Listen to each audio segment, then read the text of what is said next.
ভাইয়া আপনার এই নাম্বারে আমার 20 টাকা চলে গেছে, প্লিজ প্লিজ আমার এখনই খুবই দরকার, যদি দিয়ে দিতেন। কাব্য নিজের ফোনটা হাতে তুলে নিয়ে অনেকটা অবাক হয়ে গেল। তার ফোনে এই মেসেজটা দেখে একটা অপরিচিত নাম্বার থেকে এই মেসেজটা এসেছে, সাথে এত মিসড কল। অবশ্য 1 ঘন্টা আগে মেসেজ আর কল এসেছিল, তখন কাব্য বোর্ড মিটিংয়ে ছিল। কাব্য মনে মনে হাসলো, এমন কেউ করে 20 টাকার জন্য? নিশ্চয়ই কোনো বাচ্চা হবে। কাব্য অপরিচিত নাম্বারটাও ফোন দিল। রিং হওয়ার সাথে সাথে ফোনটা কেউ রিসিভ করলো, জানি কেউ অধীর আগ্রহ নিয়ে বসেছিল এই ফোনের অপেক্ষায়। কাব্য হ্যালো বলার আগেই অপর পাশ থেকে একটি মেয়েলি কণ্ঠ ভেসে আসলো। তার কণ্ঠের সুরটা এত শ্রুতি মধুর যে কেউই তার কথা শুনে না দেখে প্রেমে পড়ে যাবে। মেয়েটি অনেকক্ষণ থেকে হ্যালো হ্যালো করে যাচ্ছে, কিন্তু কাব্যর কোনো রেসপন্স পাচ্ছে না। এই প্রথম কোনো মেয়ের কিছু একটা তার ভালো লাগলো। জি বলুন। আসলে ভাইয়া আপনার ফোনে না আমার 20 টাকা চলে গেছে, আমার এক্ষুনি খুবই দরকার টাকাটার, যদি ফেরত বলতে লোড দিয়ে দিতেন। জি 20 টাকা লোড দেওয়া আমার কাছে কোনো বড় কথা না, কিন্তু আপনি মাত্র 20 টাকার জন্য একটা অজানা নাম্বারে মিস কল দিয়েছেন এতবার। মাত্র? আপনার কাছে মাত্র হয়েছে? আপনি জানেন 20 টাকা দিয়ে কি কি হয়? না জানি না, কি কি হয় বলুন তো। ফেসবুক এমবির প্যাক কিনা যায়, আর 25 মিনিটও তো কেনা যায়। ও আচ্ছা আচ্ছা, আপনার 20 টাকা এত জরুরি? এই কিছুক্ষণ আগে না বললেন আমার কাছে 20 টাকা দেওয়া কোনো ব্যাপার না, আর এখন অন্য কথা বলছেন। হো, বুঝেছি। কি বুঝলেন? আপনি ওই টাইপের ছেলে। কোন টাইপের? আপনি আসলে একটা ছ্যাঁচড়া ছেলে। কি?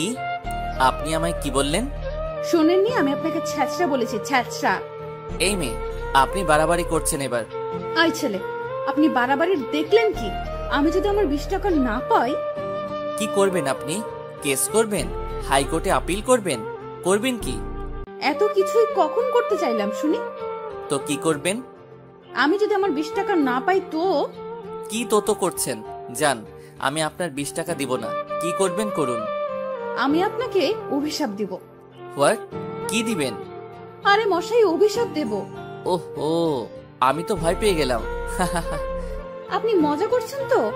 আজকের পর থেকে আপনার জীবনে শান্তি খুঁজে পাবেন না। শান্তির মা আপনাকে ডিভোর্স দিয়ে চলে যাবে, আর আসবে না, মাথায় রাখবেন। কাব্য ভাবছে কি অদ্ভুত রে বাবা, কে না কে আমি অভিশাপ দিচ্ছে। কি বোকা বোকা কথা। কণ্ঠ শুনে যেমন কেউ প্রেমে পড়ে যাবে, তেমনি কথা শুনে ব্রেকআপ করে। দেখ, দিনটাই খারাপ। অফিস থেকে বাসায় ফিরতে কাব্যর বোন বলতে লাগলো, ভাইয়া আজ তোর হবে। কি হবে রে? আজ পাত্রী দেখতে যাওয়ার কথা ছিল, আর তুই প্রতিবারের মতো এবারও ভুলে গেছিস। উফ, একটু মনে ছিল না। মা কোথায়? নিজের ঘরে সেজে গুজে বসে আছে। যা না যা। এই চুপ কর তুই, আগে তোর বিয়ের ব্যবস্থা করতে হবে, বুঝলি? এইসব বলে লাভ নেই, আগে তোর গলায় পড়বে ফাঁসির ফান্দা। নেহা, তোকে আমি। কাব্যর রাগ দেখে নেহা দৌড়ে পালালো। কাব্য নিজের রুমে গিয়ে ফ্রেশ হয়ে তার মা সালেহা বেগমের রুমে গেল।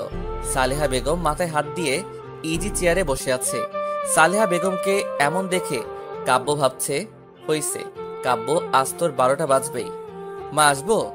সালেহা বেগম কাব্যর কথা শুনে চুপ করে আছে। কাব্য আস্তে আস্তে এসে মায়ের কাছে বসলো, তার হাত ধরে বলল, মা তুমি জানো তো আমি কোম্পানির এমডি, আমায় কতটা কাজ করতে হয়। সবকিছুই মাঝে মনে ছিল না, তুমি রাগ করো না। কাব্য, আমার কথা তুই শুনবি।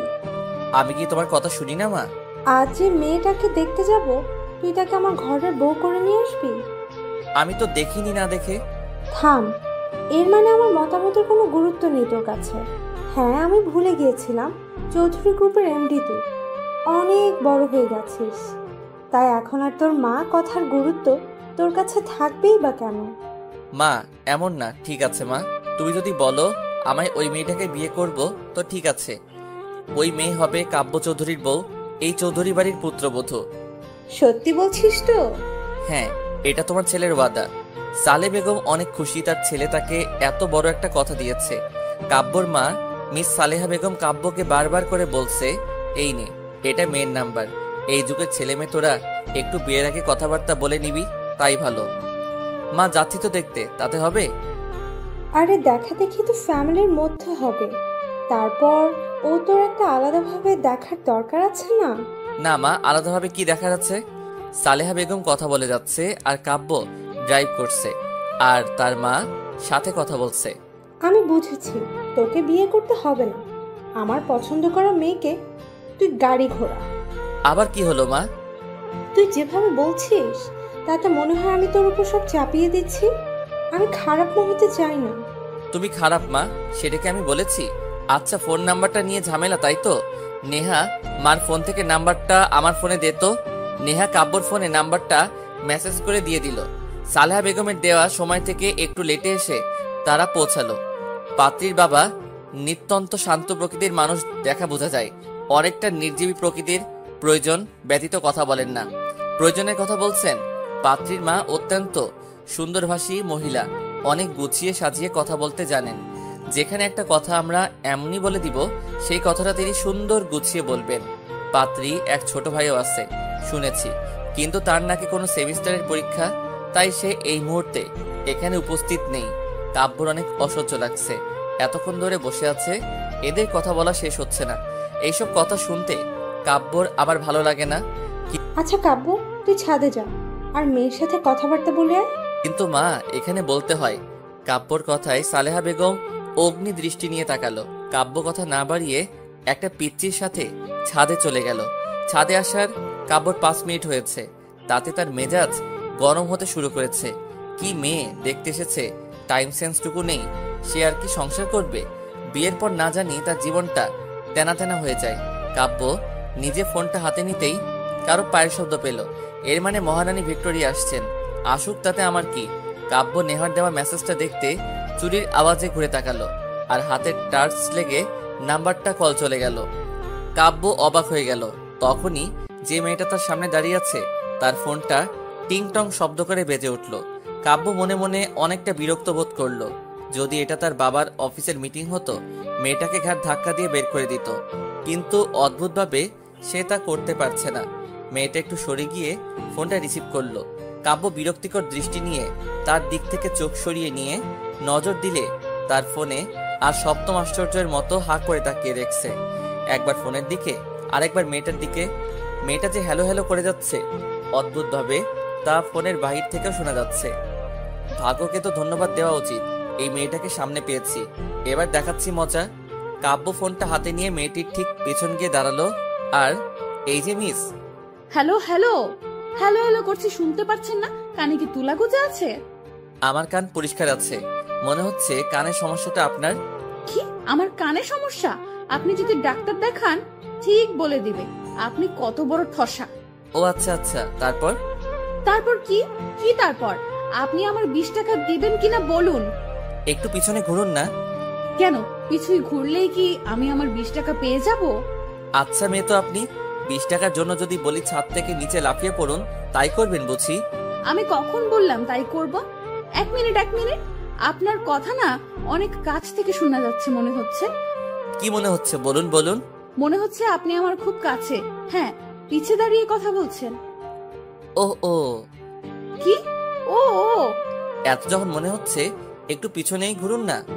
মেঘা ঘুরতে অবাক হয়ে গেল, কারণ কিছুক্ষণ আগে যে ছেলেটা তাকে দেখতে এসেছিল সেই ছেলেটা ফোনটা হাতে নিয়ে তার পিছে দাঁড়িয়েছিল, আর এই ছেলেটা সেই ছেলে। এতক্ষণ পাগলের মতো বকবক করে যাচ্ছিল মেঘা। পিছে যে কেউ আছে তা খেয়াল করেনি। ওর মন যে কই যায় তা মাঝে মধ্যে ভেবে কুল কিনারা খুঁজে পায় না। হায় রে কপাল, মেঘা যে ছেলেটা ওকে দেখতে আসছে তার নাম্বারে 20 টাকা যেতেই হলো। আর অন্য কোনো নাম্বার কি দুনিয়ায় ছিল না? কি হতো ফোন নাম্বারটা কোনো মেয়ের হলে? এখন এই হাবলাকান্তকে আমি কি বলি? মনে মনে ভাবছে মেঘা। দুজনের মাঝে ক্ষণিকের নীরবতা। এবার মেঘা কাব্যর দিকে একটু চোখ দিল। কাব্য কালো রঙের শার্ট সাথে ব্লু জিন্স পরেছে, হাতে একটা ব্র্যান্ডের ঘড়ি আছে। গায়ের রং ধবধবে দুধের মতো হওয়া কালো রং বেশ মানিয়েছে তার স্ট্রেট চুলগুলো। হালকা বাতাসে উঠছে, বড্ড সিল্কি চুল মনে হচ্ছে। মেঘা যে তাকে এভাবে দেখছে তাতে যে কাব্যর কোনো ভ্রুক্ষেপ হচ্ছে বা আছে তা বোধগম্য হচ্ছে না। সে নিজের মতো পকেটে হাত দিয়ে দাঁড়িয়ে আছে। কাব্য কিছুই বলছে না, তাই মেঘা নিজের নখগুলো দাঁত দিয়ে কামড়াচ্ছিল। হুট করে মেঘার মাথায় আসলো, এখন তো উনি আমার 20 টাকা দিয়ে দিতে পারে, এখন তো কোনো সমস্যা নেই। আচ্ছা, এখন তো আপনি আমায় 20 টাকা রিটার্ন দিয়ে দিতে পারেন। এত কিছুর পরও তুমি তোমার 20 টাকা নিয়ে পড়ে আছো? এই 20 টাকার জন্য তুমি আমায় ছেঁচড়া ছেলে বলেছ। তো ভুল বলেছি আপনি মনে নিচ্ছেন কেন? রাত গেছে, কথাও গেছে, মনে রাখার কি আছে? কিন্তু রাত তো যায়নি। মেঘা মনে মনে আমি ঢোক গিলতে লাগলো। যাহ, আমার 20 টাকার আশা আমায় ছেড়ে দিতে হবে। একটু আগে রাগ লাগছে দেখে তো অনেক বড় লোক মনে হচ্ছে। এত চিপড়ে কোয়ালিটির হইলে কিভাবে সম্ভব? রাগ উঠলে আমি উল্টাপাল্টা কথা বলে ফেলি। আমি হুট করে বলে ফেললাম, 20 টাকা দিচ্ছেন না? আর বিয়ে করে বউকে তো 1 টাকা দিবেন না, বাপের বাড়ি থেকে খরচ চালাতে হবে। মেঘার কথায় কাব্য রেগে গেল। তার চোখে স্পষ্ট রাগের ছাপ। মুহূর্তে চোখ জোড়া লাল হয়ে গেল। এখন হাতগুলো মুষ্টিবদ্ধ করে দাঁড়িয়ে আছে। কাব্য চেঁচিয়ে বলল, তুমি কি মিন করতে চাচ্ছ? প্রথম আমায় শেষরা বলছে, এখন কোন টাইপের বলতে চাচ্ছ? তোমাকে আমি বিয়ে করব আর তোমার বাবার টাকায় চলবো? How funny! তুমি তো রিজেক্টেড। আর 1 মিনিট না দাঁড়িয়ে কাব্য হনহন করে নিচে নেমে গেল। মেঘা তার পিছু পিছুই যাচ্ছিল, কিন্তু শাড়িটা এত ভেজাল করছে যে আস্তে আস্তে সিঁড়ি বেয়ে নামতে হচ্ছে মেঘার। মা, এখানে আর 1 মুহূর্ত না, এখনই চলো। কাব্যর কথায় কাব্যর মা অবাক হয়ে গেলেন। তিনি তার ছেলেকে দেখে বুঝে ফেলেছেন যে সে মারাত্মক রেগে গেছে। কাব্যর রাগের মাত্রা তার জানা আছে। তিনি পড়েছেন বিপাকে, না উঠতে পারছেন না ছেলের কথায় তার সাথে যেতে পারছেন। মহা বিপদের গন্ধ তার নাকের সামনে ভুরভুর করছে। এতক্ষণে মেঘা নিচে আসতেই কাব্য মেঘাকে উদ্দেশ্য করে বলল, এই মেয়েকে আমি বিয়ে করব না, কখনো না।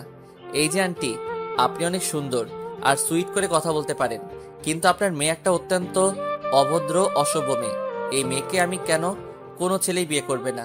এই যে আপনি আমার শিক্ষা তুলে কথা বলছেন কেন? তুমিও কিছুক্ষণ আগে তাই করেছো। শুনেন, আপনি নিজেকে কি ভাবেন বলুন তো? আপনি প্রিন্স চার্মিং নাকি অন্য কিছু? তুমি কি নিজেকে রানী ভিক্টোরিয়া না মোনালিসা মনে করো? আমার বিয়ে হোক না হোক, আমি তো আপনাকে বিয়ে করব না। তোমায় আমি আগে রিজেক্টেড করে দিছি, তাই কথা বলার কোনো মানেই হয় না। কাব্য চলে গেল ও মেঘা চলে গেল। দুজন দুজনের বিপরীত মুখে চলে গেল। কাব্য নিজের রুমে আরাম করে শুয়ে আছে আর ফোনে গেম খেলছে। কাব্যর বোন এসে মুখ ফুলিয়ে বলল, ভাইয়া, এটা একদম ঠিক হলো না। কোনটা? তাড়াতাড়ি ভুলে গেলি? তুই কি বলতে চাস ক্লিয়ার করে বল, না হয় গেট লস। ভাইয়া, কি হয়েছে বলতো? আমার থেকে তোর এত ইন্টারেস্ট কেন? কই? কি ব্যাপার বলতো? কোনো ব্যাপার না। হঠাৎ করে তোতলানো শুরু করলি কেন? এমন ভাবে প্রশ্ন করছিস যেন আমি রিমান্ডের আসামি। তো তুই আমার সাইডে না থেকে ওই মেয়েটার সাইডে কেন? ওই মেয়েটা তোর কি লাগে, বোন? কাব্যর বোন হনহনিয়ে চলে গেল। কাব্য সন্দেহজনক ভাবে নেহার চলে যাওয়ার দিকে তাকিয়ে আছে। মেঘার মা খুব শান্তিপূর্ণ ভাব নিয়ে আছেন। মেঘার বুঝতে বাকি নেই এটা মহাযুদ্ধ। এর আগের পরিস্থিতি। মেঘা ওর মতো পা দুলিয়ে দুলিয়ে আইসক্রিম খাচ্ছে। মেঘার বাবা মাঝে মাঝে মেঘার দিকে এক দৃষ্টিতে তাকাচ্ছেন, আবার নিজের দৃষ্টি ফিরিয়ে নিচ্ছেন। বাবাকে দেখে মনে হচ্ছে এই মহাযুদ্ধ মেঘা লাগিয়ে দিয়ে চুপচাপ পরাস্ত সৈনিকের ন্যায় বসে আছে। মেঘার ভাইয়ের আজ ভার্সিটিতে অ্যাসাইনমেন্ট ছিল, তাই ওকে যেতে হয়েছিল। এই মহাযুদ্ধ বেচারা মিস করে গেছে। ভার্সিটি থেকে ফিরে মেঘার দিকে ড্যাব ড্যাব ভাবে তাকিয়ে আছে। আপু, তুই এটা কি করলি বলতো? কি করেছে শুনি? এত সুন্দর, স্মার্ট, কিউট, হ্যান্ডসাম, ড্যাশিন মার্কা ছেলেকে রিজেক্ট করে দিলা? ও রিজেক্ট করেনি, ছেলে করেছে। মেঘার মায়ের কথায় মেঘা আর আকাশ একসাথে ওদের মাকে বলে উঠল, তুমি একটু চুপ থাকো না মা। হ্যাঁ, আমি তো চুপ থাকবই। তোদের যা ইচ্ছে হয় তোরা করবি। এইসব দোষ তোমার, বুঝলে? এর মধ্যে আমায় টানছো কেন? টানবে না, তুমি তো নষ্টের গোড়া। পুতুল, কি আজে বাজে বলছো? আহা মা, তুমি এই সিরিয়ালি ড্রামা কিছুক্ষণের জন্য বন্ধ করো তো। এই আকাশ, তোর কি হয়েছে বলতো? কেন আপু, কি হবে? তুই আমার ভাই না ওই কাব্যর ভাই? অবশ্যই তোমার ভাই। আমার সাথে রক্তের সম্পর্ক হয়ে আমার দিকে টানছিস না? আমি এত কিউট সুন্দর না বলে বলছিস ছেলেটা কত সুন্দর কিউট হ্যান ত্যান কেন? ওমা, তাই নাকি? আমি এসব বলেছি? আচ্ছা, তুই আর কাব্যের বোন নেহা একই ডিপার্টমেন্টের না? তো তো কি, তুই আমায় বল। আরে আপু, যে বোনের ভাই আমার বোনকে পাত্তা দেয়নি, আমি সেই ভাইয়ের বোনকে কেন দিব বলো? এই না হলো আমার ভাই? মেঘার ভাই মাথায় হাত দিয়ে বসে রইল। কি আকাশ পাতাল ভাবতে শুরু করেছে ও ভালো জানে। তখনই, এই, তোর ফোন ধরতে এত টাইম লাগলো কেন সেটা আগে বল। সি নেহা, তোমার ভাষার এ কি হাল হয়েছে? চুপ করে থাক, তুই একটা কথা বলবি না আমার ভাষা নিয়ে। আচ্ছা বাবা, আচ্ছা, এত হাইপার কেন হচ্ছ বলো তো? কেন হচ্ছি তোমায় বলতে হবে? তুমি বুঝতে পারছো না? ও, তোমার ভাইয়া আমার বোনকে রিজেক্ট করেছে, সেজন্য তুমি হাইপার হচ্ছ? কেন, আমি তো আর তোমায় রিজেক্ট করিনি। মিসকা শৈতানের মতো কথা বলা বন্ধ করো। তুমি জানো আমি কত ছলে বলে কৌশলে মায়ের কানে মেঘা আপুর কথাটা তুলেছিলাম। নেহা আন্টি কিন্তু আগে থেকে মেঘা আপুকে মারাত্মকভাবে পছন্দ করতেন, তুমি শুধু হওয়া কাজটাকে করে দিয়েছো। আমি না করলে না, মা ইমোশনাল ব্ল্যাকমেল করে ভাইকে রাজি করাতে পারতো না। সব তো ঠিক ছিল, ওদের মাঝে এমন কি হলো যে দুজন এমন বিহেভ করলো? ওরা কি দুজন দুজনকে আগে থেকে চিনতো? কিন্তু প্রশ্ন হচ্ছে কিভাবে, কেমনে? আমি সব কিছুই বুঝি না, জাস্ট বলবা, এরপর তুমি কি করবা? শোনো আপু, আর ভাইয়াকে এক করার জন্য যদি আমাদের করোনা ভাইরাসের মেডিসিনও আবিষ্কার করতে হয়, তাও আমরা করতে পিছুই পা হব না। এর মধ্যে করোনা ভাইরাসের মেডিসিন আসছে বা কোথা থেকে? ওরে আমার মাথা মোটা, চুপচাপ প্ল্যানটা শোনো। এটা এবার একটা কাজে দিবে তো? দিবে মানে 100% দিবে। আচ্ছা দেখে নিব, শুনে এখন ফোন রাখছি আমি। নেহা ফোন রাখতেই আকাশ হাঁপ ছেড়ে বাঁচল, হাত পা মেলে চিত হয়ে বিছানায় শুয়ে পড়ল। নেহার সাথে তার 2 বছরের সম্পর্ক, অনেক বেশি ভালোবাসে মেয়েটা, কিন্তু তাকে পাওয়ার জন্য হয়তো একটু বাড়াবাড়ি টাইপের কিছুই করছে। কিন্তু এটা না হলে নেহার সাথে ওর একসাথে থাকা আর হবে না। কবি বলেছেন ভালোবাসায় সব ঠিক। কোনো কবি বলেছিল এই মুহূর্ত আকাশের মনে নেই, আর তা সে মনে করতে যাচ্ছে না। এখন তার একটা মিশন, কাব্য মেঘার বিয়ে দেওয়া। অনেকক্ষণ ধরে আকাশ মেঘার সামনে বসে আছে, কিছুই বলছে না। মেঘা ভ্রু কুচকে আকাশের দিকে তাকিয়ে ভাবছে আসলে ওর মতলবটা কি। আপু আসলে আমি তখন তোর সাইড নেইনি, তোর অনেক খারাপ লেগেছে। লেগেছে তো। আচ্ছা আপু, তুই এসব বিয়ে টিয়ে বাদ, তোকে ওইসব করতে হবে না। তুই এর থেকে এক কাজ কর, তুই তো একটা প্রজেক্ট ফাইল নিয়ে কাজ করছিস, একটা কোম্পানি আছে সব থেকে নাম করা আর মার্কেটে নাম্বার 1 কোম্পানি। এই কোম্পানিতে প্রথম একটা ধাপ আছে, এরা বিলিয়ার্ড যাদের প্রজেক্টটা নতুন কিছুই দিতে পারবে তাদের সাথে কোম্পানি 15 দিনের একটা ডিল করবে। এই 15 দিন তুই কাজটা করে দেখ, আমার মনে হয় ইউ ক্যান ডু ইট। তোর আইডিয়াটা আমার ভালো লেগেছে।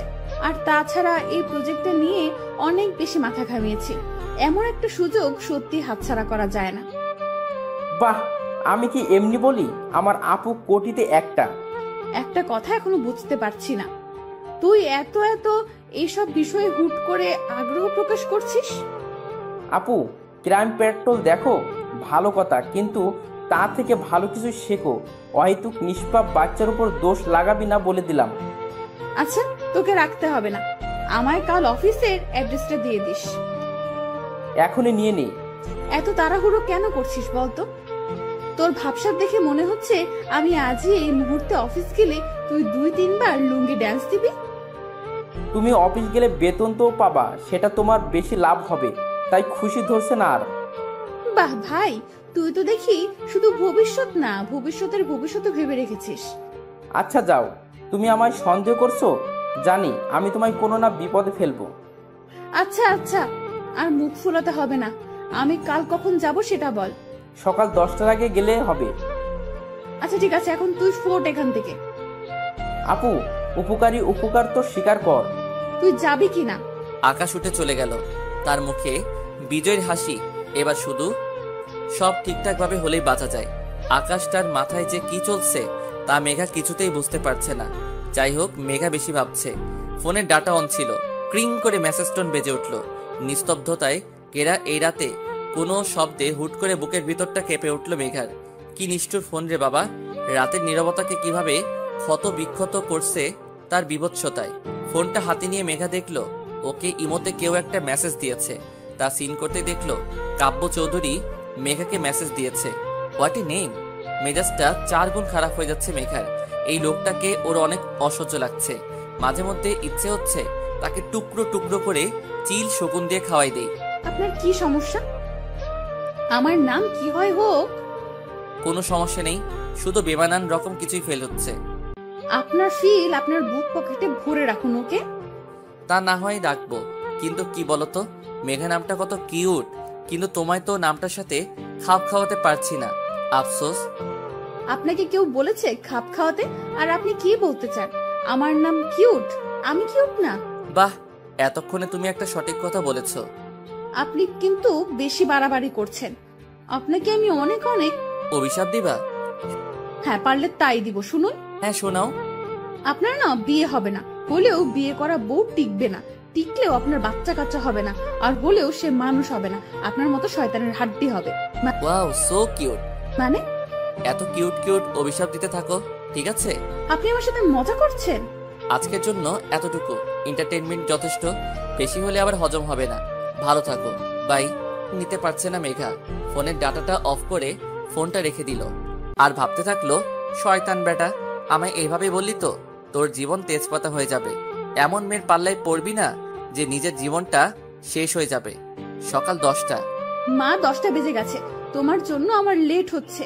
প্রথম দিন যাচ্ছি, আমায় তো ওরা নিবে না, উল্টা ঘাট ধরে বের করে না দেয়। কতবার বললাম একটু আগে ডেকে দিও, ডেকে দিও, কে শোনে কার কথা?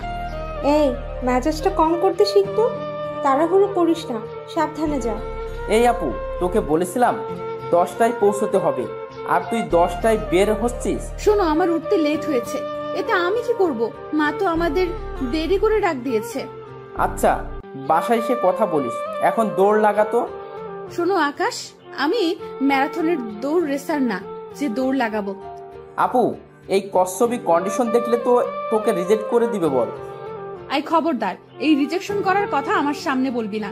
তাহলে যা, আমি যাবই না। আচ্ছা বাবা, আচ্ছা, সরি, আর বলবো না, তুমি যাও এখন। মা, আমি আসছি। বেরিয়ে পড়লো মেঘা। নতুন জায়গা আর ফার্স্ট ডে মেঘা লেট। বাবা, সময়ের কি মূল্যায়নও না আমি করেছি। আমার প্রজেক্ট তাদের পছন্দ হবে কিনা জানি না, কিন্তু আমার টাইম সেন্স দেখে নির্ঘাত বুঝে যাবে আমি সময়ের মূল্যায়ন করতে জানি না। আমার ট্যালেন্ট কম না তা দেখাতে কিছুতেই পিছুই হটবো না, এসব ভাবছে মেঘা। অফিস পৌঁছাতে পৌঁছাতে মেঘলার আরো 25 মিনিট লেগে গেল। অফিসের ওয়েটিং রুমে বসে হাত ঘড়ির দিকে তাকাতেই দেখে 10টা 30 বেজে গেছে প্রায়। মেঘা কোনো জায়গায় চুপচাপ বসে থাকতে পারে না।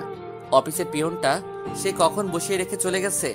আশেপাশে কাউকে পেলে সীমিত আকারে একটা আড্ডা দেওয়া যেত, তাতে মন্দ কিছুই হতো না। বিরক্তি নিয়ে উঠে দাঁড়ালো মেঘা। আশেপাশে কোনো মানুষ নামের প্রাণী দেখতে পাচ্ছে না। অফিসটা ঘুরে দেখলে মন্দ হবে না। মেঘার ভাবা মানে কাজ করা। অফিসটা বেশ বড়, ওয়েটিং রুমটা তুলনামূলকভাবে ছোট হলেও বাহিরের কাজের ডেস্কগুলো বেশ জায়গা নিয়ে বানানো হয়েছে। একটু জিনিসের দিকে চোখ যেতেই মনটা উৎফুল্লতায় নেচে উঠল মেঘার। ওর ঠিক বা পাশে একটা অ্যাকোরিয়াম। মেঘা অ্যাকোরিয়ামটার পাশে গিয়ে দাঁড়ালো। মাছের বাচ্চা কাচ্চাগুলো কি সুন্দর এই সচ্ছল পানির মধ্যে ঘুরে বেড়াচ্ছে। এই মাছগুলো এমন ছোট ছোট প্রজাতির, তাহলে এদের বাচ্চা কি এদের মতো ছোট ছোট হয়? ভাবলেশীন ভাবনায় ডুবে গেল মেঘা। হুট করে পিছু ঘুরতেই কারোর সাথে ধাক্কা খেলো। মনে হলো কোনো খাম্বার সাথে বড়সড় ধাক্কা খেয়েছে। মেঘা টাল সামলাতে না পেরে পড়ে যেতে লাগলে কেউ একজন মেঘার কোমর ধরে নিজের বুকের মাঝে নিয়ে ফেললো। তার হার্টবিট এর দুকদুকানি স্পষ্টভাবে শুনতে পারছি। মেঘা তার ছোঁয়ায় মেঘার শরীর শিহরিত হতে লাগলো। হিম ঠান্ডা বয়ে চলেছে। ব্যাপারটা লজ্জাজনক ভাবতে তাকে ধাক্কা দিয়ে সরিয়ে দিল। মেঘার ধাক্কায় সে শুধু এক পা পিছাচ্ছিল। লোকটির দিকে তাকাতেই মেঘার চোখ চরক গাছে। আরে কাব্যের বাচ্চা, কাব্য এখানে কি করে? যদিও কথাটা মনে মনে বলল মেঘা। এই মেয়ে, তোমার সমস্যা কি? আমার কোনো সমস্যা নেই।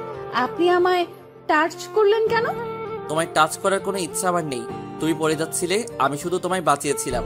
Not at all. আপনি আমায় ইচ্ছা করে টাচ করেছেন। এখন আমি বুঝতে পারছি আপনি ওই টাইপেরও ছেলে। এখন তুমি কি মিন করতে যাচ্ছ? আমায় ক্লিয়ার করে বলবে? মেয়ে দেখলেই মাথা ঠিক থাকে না, তাদের শুধু ধরতে ইচ্ছে করে। সেইটা কিছুই ছেলে হয় না, সেইটাই। মুহূর্তে কাব্য রক্তিম লাল হয়ে উঠল মুখ। রাগের ডার্ক গোলাপি ঠোঁটগুলো কাঁপছে।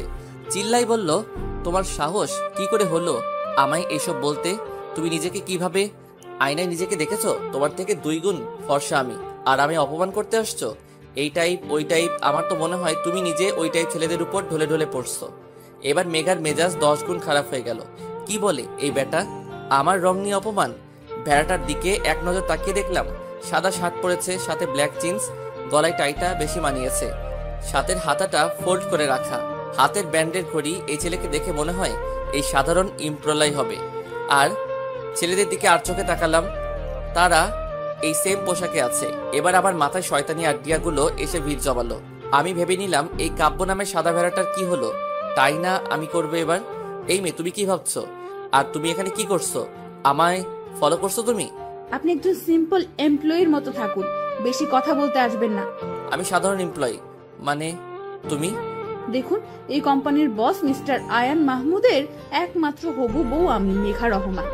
আপনার বস যদি জানে না আপনি তার জান পাখির সাথে এমন টাচমি করেছেন, আপনার অবস্থা নাজেহাল করে ছাড়বে। তুমি আয়ান মাহমুদকে চিনো?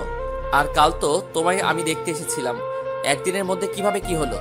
আপনাকে এত মাথা খাওয়াতে কে বলেছে বলুন তো? জানার কিউরিওসিটি হচ্ছে। উফ, মহা মুশকিল তো।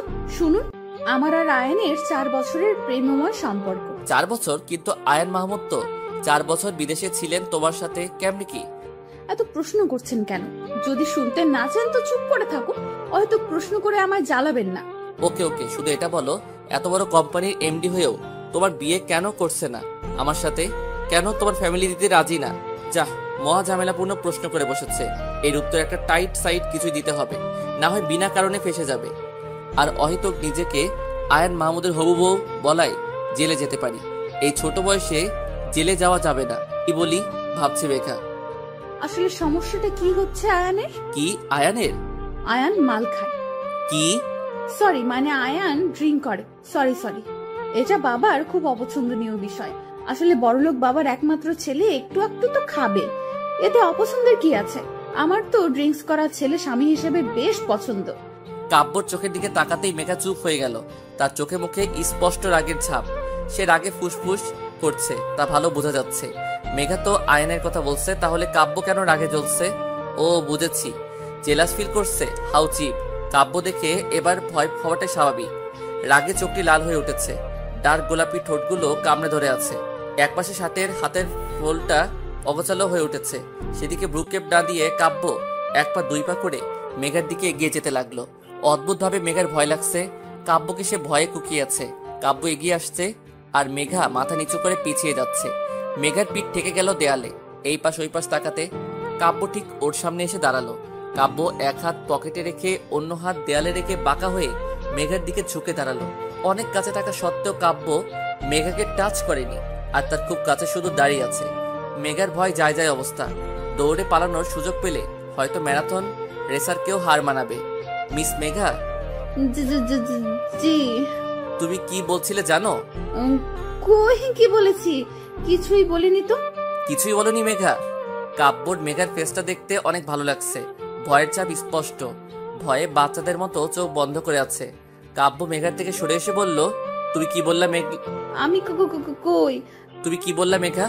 তুমি আয়ন মাহমুদের হবু বউ? মেঘা নিশ্চুপ। সবসময় ফাইজলামো করলে যে হয় না তা এখন হারে হারে বুঝতে পারছে সে। এই লাল রাক্ষস আমার সাথে এখনই কি করবে কে জানে। এসব ভাবছে মেঘা কাব্যর পাশে একটা ছোটখাটো ড্রেস পরা মেয়ে এসে দাঁড়ালো। অফিসের এমপ্লয়ি। মেঘার মেয়েটাকে দেখে মনে হচ্ছে বড্ড অভাব অনটনের ফলে জামার বাকি অংশ বিক্রি করে দিয়েছে। আহারে বেচারি। কি হয়েছে কাব্য বেবি? এই মেয়েটাকে? ও তিশা, মিট। উনি নাকি আয়ন মাহমুদের হবু বউ। ও মাই গড, সিরিয়াসলি? ওদের হাসাহাসি দেখে মেঘার ইচ্ছে করছে মাটি ফাঁক করে তার মধ্যে ঢুকে যায়। কি দরকার ছিল এমন একটা মিথ্যা বলার? এখন কতটা অপ্রস্তুত ফিল হচ্ছে। মেয়েটি হুট করে মেঘার গাল টিপে ধরলো। এত জোরে ধরলো জানি গালের হাড়গুলো ভেঙে ফেলা তার প্রধান কাজ। এই মেয়ে তোমার খুব শখ না আয়ান মাহমুদের বউ হওয়ার? তোমাকে হওয়াইতাছি। মেয়েটা মেঘাকে ছেড়ে দিয়ে ডাকতে লাগলো, এই রিয়া, রাহেল, দীপ, রায়হান, আদিত্য, তোরা কোথায়? এদিকে আয়।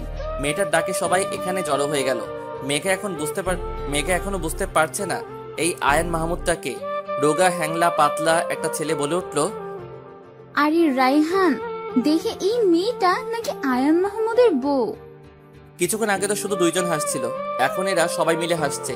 কাব্য পকেটে হাত দিয়ে মেঘাকে বলল, ইউ ফুল, তুমি আদৌ জানো আয়ন মাহমুদকে? মেঘাকে সত্যি জানে না আয়ন মাহমুদকে, তাই হা করে তাকিয়ে থাকা ছাড়া আর কোনো কাজ ওর চোখে পড়ছে না। আমি আয়ন মাহমুদ কাব্য চৌধুরী। আল্লাহ বাঁচালে বেরি যান। এ কি, এর নাম তো কাব্য চৌধুরী, তাহলে রেলগাড়ির মতো এত লম্বা নামটা কই থেকে আসলো? এখন মেঘার কান্না করতে ইচ্ছে হচ্ছে, তাও যে সে কান্না না, মরা কান্না করতে ইচ্ছে হচ্ছে। ফ্লোরে বসে হাত পা ছড়িয়ে কান্না করতে ইচ্ছে করছে। বিড়বিড় করে বলতে লাগলো, তোমার মতো মেয়েরা কেমন হয় জানো মেঘা?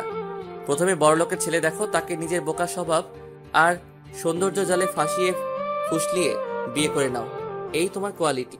কাব্যর কথাগুলো মেঘা চুপচাপ শুনে গেল। এমন কথা মেঘা 20 বছরে একবারও শুনেনি। কতটা নোংরা মনের মানসিকতা থাকলে এই কথাটা বলা যায় তা কল্পনা করেও খুঁজে পাচ্ছে না মেঘা। তুমি এই আয়ান মাহমুদ কাব্য চৌধুরীকে এই টাইপ সেই টাইপ বলছো। আজ তো আমার মনে হচ্ছে তুমি কোন টাইপের, নাকি তুমি পতিতালয়ের বাসিন্দা অনায়াসে বলে দিতে পারলা। তুমি আয়ান মাহমুদের হবু বউ। কাব্যর কথাগুলো শুনে মেঘা মাথা ঠিক রাখতে পারল না। মেঘার পাশ দিয়ে পিয়নটা যাচ্ছিল কারোর জন্য কফি নিয়ে, মাথা নিচু করে যাচ্ছে। তাকে দেখে মনে হয় বৃদ্ধা অভাবের তাড়নায় কাজটা করছে। এই নোংরা কথাগুলো শুনতে হয়তো তারও ভালো লাগছে না। মেঘা কিছুই না ভেবে কফির মগটা তুলে সামনের দিকে ছুঁড়ে মারল। কফির মগটা টাইলস করা মেঝেতে পড়ে ঝনঝন শব্দে ভেঙে গেল। মুহূর্তেই এক বিকট শব্দে মেঘা সামনের দিকে তাকাতেই দেখল কাব্য নিজের হাতে তাকে ফোনটা এক আছাড়ে ছিন্ন বিচ্ছিন্ন করে ফেলল। বিষণ্ণিত হয়ে গেল, কারণ মেঘা কফিটা তাহলে কাব্যর মুখেই ছুঁড়ে মেরেছে। তাই রাগে তিনি তার ফোনটা ভেঙে ফেললেন। মুহূর্তেই কাব্য রিয়া নামের মেয়ের হাতে থাকা জুসের বোতলটি এক প্রকার ছিনিয়ে নিয়ে মেঘার সামনে এসে দাঁড়ালো। পুরো জুসের বোতলটা মেঘার মাথায় ঢেলে দিল। তাতেও বোধহয় তার শান্তি হলো না। মেঘার চুলের ঝুঁটি শক্ত করে ধরে ফেলল। মেঘা ব্যথায় কুকিয়ে উঠল। অনেক কষ্টে চোখের পানি ধরে রেখেছে মেঘা। কেউ একজন বলেছে চোখের পানি দুর্বলতার চিহ্ন, আর মেঘা তা কিছুতেই হতে দিতে পারে না। দাঁতের দাঁত চেপে কাব্য বলতে লাগলো, তোমার এত সাহস, আমার উপর কফি ছুঁড়ে মারো? তোমার কি হাল করি আমি, জাস্ট দেখো তুমি। কাব্য মুষ্টিবদ্ধ করে ধরেছিল মেঘার চুলগুলো, আর এক হাত দিয়ে মেঘার কাঁধের হাড়গুলো ভাঙার জন্য শক্ত করে ধরে কথাগুলো বলছিল। মেঘার পারল না নিজের চোখের গঙ্গা যমুনাকে আটকাতে। বড় বড় 2 ফোঁটা মেঘার গাল বয়ে পড়ছে। কাব্য মেঘার চোখের দিকে তাকাতেই মেঘাকে ছেড়ে দিল। মেঘার থেকে একটু দূরে গিয়ে রাহেল বলে চিৎকার করলো। মুহূর্তের মধ্যে একটি ছেলে তার সামনে এসে দাঁড়ালো। কি বলো? এই মেয়েটি এখানে কি করছে? কাব্য, তুই আগে একটু শান্ত হ। আমি ঠিক আছি, তুই বল জাস্ট কেন এসেছে ও? কাব্য চিল্লাই বলল কথাটা। আমাদের কোম্পানিতে প্রজেক্টের উপর এমপ্লয়ি নেওয়া হয়েছে শুধু বেস্টটা খোঁজার জন্য। উনি এসেছেন মানে নিজের প্রজেক্টটা জমা দিতে। ফেরত দিয়ে দে। এমন একটা মেয়েকে কোনোভাবে আমি আমার কোম্পানিতে নিব না। কিন্তু কাব্য। কি কিন্তু? ফাইলটা অলরেডি মিস্টার জনির কাছে চলে গেছে। ও শিট, এসব কাজ করার আগে আমায় একবার জিজ্ঞেস করতে পারলি না? কোনোবার তো এমন হয়নি, এই প্রথমবার এমন হচ্ছে। কাব্য কোমরে হাত দিয়ে দাঁড়িয়ে আছে, কি করবে ভেবে পাচ্ছে না। কিন্তু এই মেয়েকে এখানে এক মুহূর্ত সহ্য করবেন না। কাব্য মেঘার হাত ধরে টেনে নিয়ে যাচ্ছে। মেঘা বলছে, স্যার, আমার ফাইলটা আমাকে ফেরত দিয়ে দিন, তারপর আমি নিচে চলে যাব। মেঘার কথায় কাব্যর কোনো ভ্রুক্ষেপ নেই। এখন তার একমাত্র লক্ষ্য মেঘাকে অফিস থেকে বের করে দেওয়া। মেঘার কোনো কথা শুনতে চাচ্ছে না কাব্য। হুট করে একজনের ডাকে কাব্য থেমে গেল। পিছুই ঘুরতে কাব্য দেখল মিস্টার জনি আর তার সেক্রেটারি দাঁড়িয়ে আছে। কাব্য মিস্টার জনিকে দেখে কিছুই বলছেন না। মেঘা মিস্টার জনির দিকে তাকালো। তিনি বাংলাদেশি নন, একজন ভিন্ন দেশি, ইংরেজও বলতে পারি। তার মাথায় একটা চুলও অবশিষ্ট নেই, মানে বাংলা ভাষায় তিনি টাকলা। মিস্টার জন কাব্যকে বলছেন, মিস্টার চৌধুরী, এখনই আমার সাথে আপনি মিটিংয়ে বসিবেন। আমি আর লেট করতে চাই না। বাহ মিস্টার টাকলা। আরে ধুর, মিস্টার জনির শুদ্ধ সাধু ভাষা শুনে মেঘার আরো মজা লাগলো। হাতে তালি দিয়ে তাকে সাবাস বলতে ইচ্ছে করছে, কিন্তু এই খাটাসটা আমায় ধরে আছে, ছাড়ার নাম নেই। ইচ্ছে করছে লাথি মেরে কাত করে ফেলে দেই। কাব্যর মুখে বিরক্তির ছাপ দেখে মনে হচ্ছে তার অনেক বড় একটা কাজে বাধা পড়ায় তার ইচ্ছে হচ্ছে এই মিস্টার জনির টাকলা মাথায় তবলা বাজাতে। এসব ভাবছে মেঘা। মিস্টার জনি চেয়ারে বসে আছেন আর চিড়িয়াখানার প্রাণী দেখার মতো একবার মেঘার দিকে আর একবার কাব্যর দিকে তাকাচ্ছে। কাব্যর শার্টটা পুরো নষ্ট হয়ে গেছে কফি ফেলার কারণে, আর মেঘার মাথার উপর জুস ফেলায় তার চুলগুলো চুপসে এলোমেলো হয়ে আছে। কাব্য নিজের শার্টের হাতাটা ভাঁজ করতে ব্যস্ত, আর মেঘা নিজের চুলগুলো গোছাতে। মিস্টার জনি বলে উঠলেন। মিস্টার জনি খুবই গম্ভীরভাবে বলতে লাগলেন, মিস্টার চৌধুরী, আমি এসব কি দেখতেছি? আপনাদের কি কোনোই ইন্টারেস্ট নেই? মিস্টার জনি, আপনি ভুল ভাবছেন। অ্যাকচুয়ালি কিছুই প্রবলেমের জন্য আমার একটু লেট হলো, তাছাড়া আর কিছুই না। টাকলার কথায় বা কাব্যর কথায় মেঘার ভ্রুক্ষেপ নেই। মেঘার কালো রঙের ফাইলটা শুধু ওর চোখের সামনেই ভাসছে। মেঘার ইচ্ছে হচ্ছে দৌড়ে নিয়ে পালাই, কিন্তু তা পারছে কই। এটা আমার ফাইল, আমি নিতে পারি, এই সবই ভাবছে মেঘা। মিস্টার জনি মেঘার ফাইলটা নিয়ে বলল, ইহা কি আপনার মিস? জি স্যার, আপনার নাম কি জানিতে পারি?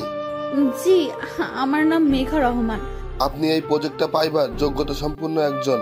আপনি এই কাজটা ভালো করিতে পারিবেন, কি বলেন মিস্টার চৌধুরী? না, এই মেয়েটা এই কাজটা করবে না, আমরা অন্য কাউকে দেখে নিব, অবশ্য বেটার কাউকে পাবো।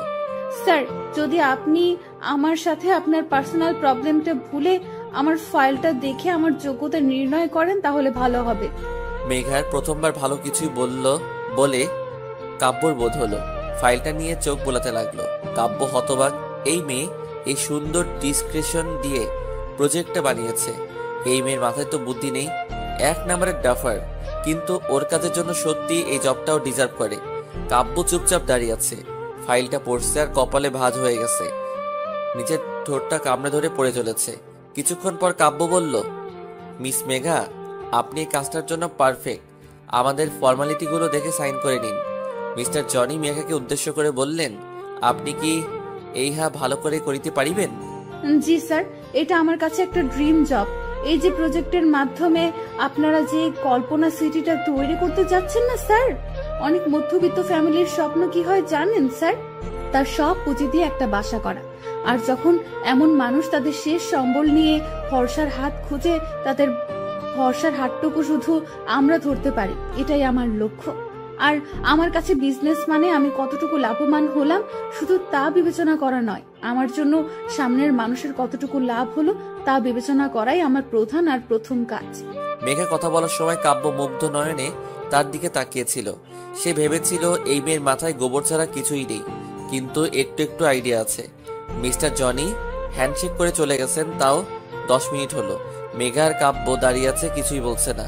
হুট করে কাব্য বলল, রায়ান, ওনাকে বলে দাও আমাদের অফিসে কাজ করতে হলে রুলস মানতে হবে, রুলস আর রুলস। জি স্যার, মিস মেঘা স্যার বলল। হ্যাঁ, আমি কি রুলস ভাঙবো নাকি? আপনার স্যারকে বলে দিন। রায়ান, তাকে বলে দাও এরকম অসভ্যতাম এখানে চলবে না, বাকিদের মতো হতে হবে, বলে দাও তাকে। জি স্যার, মিস মেঘা স্যার। আপনি থামুন, আমি কি অসভ্যতামি করেছি? উনি সেম কাজ করেছে। আপনার স্যারকে বলে দিন মেয়েদের সম্মান করতে শিখুক। রায়ান, তাকে বলে দাও আমি মেয়েদের সম্মান করতে জানি, তার কাছ থেকে শিখতে হবে না আমার। জি স্যার, মিস মেঘা। আপনি চুপ করুন, কত সম্মান করে তা আজ প্রমাণ হয়ে গেল। আমি নিজের কাজ করতে জানি, আপনার স্যারকে বলে দিন। রায়ান, তাকে বলে দাও কাল থেকে জানি সে তার দায়িত্ববোধ থেকে ভালোভাবে কাজ করে, কাণ্ড জ্ঞানহীনের মতো কাজ যেন না করে। Ji sir, miss Megha.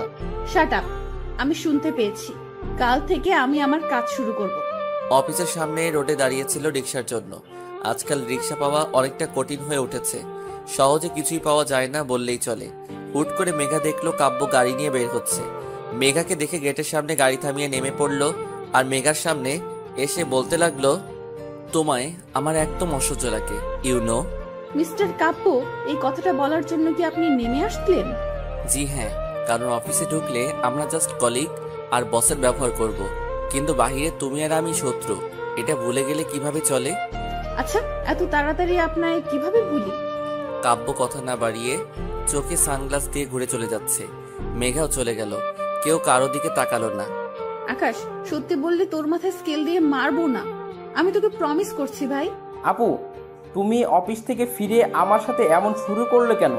তুই কিছুই জানিস না ভাইয়া। না আপু, কিছুই জানি না। টাচ করে স্কেল দিয়ে আকাশের মাথায় মারলো মেঘা। আকাশ মাথায় হাত দিয়ে বলল, উফ, আপু মারলা কেন? তুই কিছুই জানিস না? না আপু, বিশ্বাস করো না তোমার ভাইয়াকে। তুই তো মির্জাফর, তোকে বিশ্বাস আর চুলিভর পানিতে ডুবে মরা এক। আপু কি হয়েছে বলো না। তুই জানতি আয়ান মাহমুদকে? কে আবার? গ্রুপের এমডি। এমডি না? উফ আপু, আবার কেন মারলি? আয়ান মাহমুদ কে তুই জানিস না? না আপু, না। আকাশের মনে কি চলছে আমায় খুঁজে বের করতেই হবে। এভাবেও বলবে না। আমার আজ কাব্যর অফিসে যাওয়া কোনো ইতেফাক হতে পারে না, কিছুই তো রহস্য আছে। এসব মনে মনে ভাবছে মেঘা। অফিস থেকে ফিরে কাব্য সে কখন থেকে ভিডিও গেম খেলছে। নেহা বিরক্তিভাজন নিয়ে বলল, ভাইয়া। কি হয়েছে? চিৎকার করছিস কেন? আমি কি কানে শুনতে পাই না? হ্যাঁ পারো তো, বলো না আজ অফিসে কি হলো? কি হলো মানে? কোনো শুটিং এর প্রোগ্রাম করে ফিরেছি কি যে তোকে গল্প শোনাবো? নেহা মুখ ফুলিয়ে বসে রইল। কাব্যর সন্দেহ এবার অনেকটা বেড়ে গেল। ব্যাপার কি? নেহার এত আগ্রহ কেন আজ অফিসে কি হয়েছে জানার জন্য? মেঘার সাথে দেখা হওয়াটা বারবার ইতেফাক নাকি অন্য ব্যাপার আছে? জানতে হচ্ছে বিষয়টা। নতুন জায়গায় সবার সাথে মিশতে একটু অদ্ভুত ফিল হয়, এটা স্বাভাবিক ব্যাপার। কিন্তু নতুন জায়গায় কোনো অপরিচিত ছেলে ড্যাব ড্যাব করে তাকিয়ে থাকে, তখন তা অস্বস্তিকর হয়ে ওঠে। হ্যাঁ ঠিক তাই, মেঘার সাথে এখন তাই হচ্ছে। নিজের ডেস্কে বসে ফাইল সিস্টেমটা চেক করছিল, ঠিক মেঘার থেকে কয়েক হাত ফাঁকে এই অফিসের একজন কলিগ মেঘাকে চোখ দিয়ে গিলে খাচ্ছে অনায়াসে। মেঘার ইচ্ছে করছে ওর চোখগুলো গুটিয়ে টেরা করে দেই। লুচ্চা কোনখানকার। মিস্টার কাব্য চৌধুরী আসতে সব মেয়ে হা হয়ে যে যার জায়গায় দাঁড়িয়ে পড়ল। জানি ডোনাল্ড ট্রাম্প হেঁটে আসছেন। অবশ্য সবার ক্রাশ কাব্য স্যার। কাব্য স্যার চকলেট কালারের একটা টি শার্ট পরেছে, সাথে হলুদ জিন্স, গলায় টাইটা আটোসাটো করে বাঁধা, হাতে ব্ল্যাক বার্নের ঘড়ি, চোখটা লালচে কালারের সানগ্লাস। নিজের সিল্কি চুলগুলো ঠিক করতে করতে আসছেন। ওইদিকে নজর না দিয়ে নিজের কাজে মন দিল মেঘা। 15 দিন পর আমার মুক্তি ভাবতেই আনন্দ নিকেতন গিয়ে দেই দেই করে নাচ করতে মন যাচ্ছে। উফ, জমজমাট বিষয়। এই সবই ভাবছি মেঘা। মেঘা নিজের কাজ অতি মনোযোগ সহকারে করতে লাগলো। বিপত্তি ঘটলো তখন, যখন অফিসের মনিটরটা আর কাজ করছে না। এখনো অনেক কাজ। মেঘা এখানকার পিয়নকে ডেকে কথাটা বলতেই তিনি ম্যানেজারকে জানালেন বিষয়টা। ম্যানেজার গম্ভীরভাবে বলল, আই এম সরি, এটা যে রিপেয়ার করার কথা ছিল তা হয়তো লক্ষ্য করিনি, এর জন্য হয়তো এই হাল। কিন্তু স্যার, আমি তো কাজ করব, আমার অনেকটা কাজ এখনো পড়ে আছে। আপনি আমার সাথে চলুন। কি ব্যাপার ম্যানেজার সাহেব, আপনি হুট করে এখানে? স্যার, ওনার মনিটরটা হুট করে নষ্ট হয়ে গেছে, আর আপনার কেবিনে ছাড়া তো অন্য কোনো এক্সট্রা মনিটর নেই, তাই আমি বাধ্য হয়ে এক প্রকার নিয়ে আসলাম। কাব্য বিরক্ত হলেও কিছুই বলল না। ম্যানেজার সাহেব মেঘাকে বসিয়ে দিয়ে চলে গেছেন। এই রাক্ষসপুরীতে বসে স্বয়ং রাক্ষস রাজের সাথে বসে কাজ করছি। কত যে বিরক্তিকর পরিস্থিতি তা কোনো ভাষার দ্বারা ব্যাখ্যা করা সম্ভব না। অসম্ভব ব্যাপার স্যাপার সব। কিন্তু এক বিষয়ে খুব ভালো লাগছে, ওই ছেলেটার চেয়ে রাক্ষস রাজ বেটার। মনে মনে ভাবছে মেঘা নিজের মতো কাজ করে যাচ্ছে। সময় খুব কম, কাজ খুব বেশি। কাব্য স্যার নিজের মতো কাজ করছে। কিবোর্ড চাপার শব্দ ছাড়া আর কোনো শব্দ ধ্বনিত হচ্ছে না। ক্যাফেটেরিয়ায় পাশাপাশি বসে আছে আকাশ আর নেহা। তাদের মাথায় একটা লক্ষ্য, কাব্য মেঘাকে এক করা। এত ভাবনা চিন্তা পরীক্ষার সময়ও করে না যতটা এখন বসে করছে। এই, তোর মাথায় কোনো আইডিয়া আসলো? নেহা, এটা তোমার ভাষা, আমায় তুই কেন বলছো? যতদিন না তুই আমাদের ফ্যামিলিতে বলতে পারবি ততদিন আমি তোকে তুই বলবো। বাড়াবাড়ি হয়ে যাচ্ছে কিন্তু নেহা। বাড়াবাড়ির তুই দেখেছিস কি? এখন দেখাবো। ওরে বাবা, এখন আমাদের ঝগড়া না, এক থাকতে হবে। আমরা যদি আমার আপু তোমার ভাইয়ার মতো ঝগড়া করি তাহলে কি চলবে? হ্যাঁ, তা ঠিক বলছো, কিন্তু আমি তুই বলবো ফাইনাল। আচ্ছা, আমরা তো ওদের দুজনে অফিসে পাঠিয়ে দিলাম, কিন্তু ওরা কি এক হবে নাকি? বুঝতে পারছি না, কিন্তু এটা বলতে পারি আমার ভাইয়া কোনো মেয়ের দিকে তাকানো তো দূরে, তাকে পাত্তা দিবে না। এই, তুমি কি বলতে চাও? আমার বোন ছেঁচড়া তোমার ভাইয়ের গলায় ঝুলে যাবে? আজব তো, আমি তা বলেছি নাকি? কি বলতে চাচ্ছ সেটাও তো ক্লিয়ার করে বলছো না। আচ্ছা, আমার ভাই যদি কিছুই না করে, তোমার বোনও যদি কিছুই না করে, তবে কেমনে কি? নেহার কথায় আকাশ নেহার দুজনে কপালে হাত দিয়ে বসে রইল। কাজ করতে করতে বড্ড ক্ষুধা লাগছে মেঘার, তাই ব্যাগ থেকে চকলেট বের করলো। চকলেটটা মুখে পুরে দিতেই সামনের দিকে তাকাতেই দেখলো কাব্য মেঘার দিকে ভ্রু কুচকে তাকিয়ে আছে। কোনো মতে চকলেটটা গলা ধকৃত করে বলল, আপনারও চাই নাকি? আমি বাচ্চা না, এসব আমি লাইক করি না। আচ্ছা, এইসব শুধু বাচ্চাদের খাবার কোন বইয়ে লেখা আছে একটু শুনি। স্টুপিড তোমাকেই বলবে। আপনি আমার কথার উত্তর দিতে পারবেন না সেটা বলুন। আমি কি তোমার সাথে কথা বলতে চেয়েছি? অদ্ভুত কথা বলতে বলেছে কে আপনাকে? I know I am cute, dashing, handsome, good looking person, তাই তোমার গায়ে পড়ে কথা বলতে ইচ্ছে হয়, তাই তো? কে বলেছে আপনি কিউট হ্যান ত্যান? আপনি তো পুরাই রাক্ষস। আপনার সাথে কথা বলতে যাব, তাও আমি? হোয়াট? এখন আমি কথা বলতে চাচ্ছি না। Don't disturb me. রাবিশ। অফিসের ক্লান্তিকর দিন শেষ করে বাসায় যাওয়ার পালা। মেঘা দাঁড়িয়ে আছে সিএনজি বা রিক্সার জন্য। হুট করে সেই অফিসের বিরক্তিভাজন লোকটা দাঁত কেলিয়ে মেঘার সামনে এসে দাঁড়ালো। মহা বিপত্তি বাঁধলো। হাই মিস, আমি তো আসিফ, তুমি তো মেঘা। এমনভাবে তুমি বলছে জানি আমি ওর কলেজের ফ্রেন্ড। হাসি মুখে মাথা নেড়ে হ্যাঁ সূচক উত্তর দিল মেঘা। অফ, কেমন আছো তুমি? তুই গেলে আমি অনেক ভালো থাকবো। বিরক্ত হলেও আবার হাসি মুখে উত্তর দিল, জি ভালো। বাসার সবাই কেমন আছে? এমনভাবে জিজ্ঞেস করছে বাসার সবাই কেমন আছে। জানি তুই আমার বাসায় সবার জন্য ত্রাণ পাঠাবি নাকি ডোনাল্ড ট্রাম্পকে পাঠিয়ে দিবি। হ্যাঁ ভালোই আছি। বিরক্তিকর ভাবে লোকটা কথা বলে যাচ্ছে। মেঘা পড়েছে মহা বিপদে। এই লোকটার ভাবসাব ভালো লাগছে না। এইদিকে কোনো রিক্সা সিএনজির উদ্দেশ্য পাচ্ছে না। মনে হচ্ছে শহরের সব অটো রিক্সা সিএনজির বাপ মারা গেছে, তার 40-এই সবাই চলে গেছে। গেট দিয়ে কাব্যর গাড়িটা বের হলো। ঠিক মেঘার পাশে এসে গাড়িটা থামায়। কাব্য গাড়ি দরজা খুলে দিয়ে হর্ন বাজাতে লাগলো। উফ, এই লোকটা কি ভালোভাবে বলতে পারে না আমি লিফট দিচ্ছি, চলে আসো। এই মুহূর্তে এই লোকটার থেকে কাব্য বেটার অপশন। চারিদিকে অন্ধকার ঘনিয়ে আসছে। বিপদ আপদ কখন হবে, আর একা একটা মেয়ের জন্য বিপদ বলে কয়ে আসে না। মেঘা চট করে লোকটাকে পাশ কাটিয়ে কাব্যর গাড়িতে উঠে পড়ল। কাব্য নিজের মতো গাড়ি চালিয়ে যাচ্ছে। মেঘার দিকে তার কোনো ভ্রুক্ষেপ নেই বললেই চলে। উফ, সিটে গা এড়িয়ে দিলাম। সারাদিনের ক্লান্তিতে চোখটি লেগে আসতেই ঘুমিয়ে পড়লাম। ফোনটা হচ্ছে সব ঝামেলার মাথা।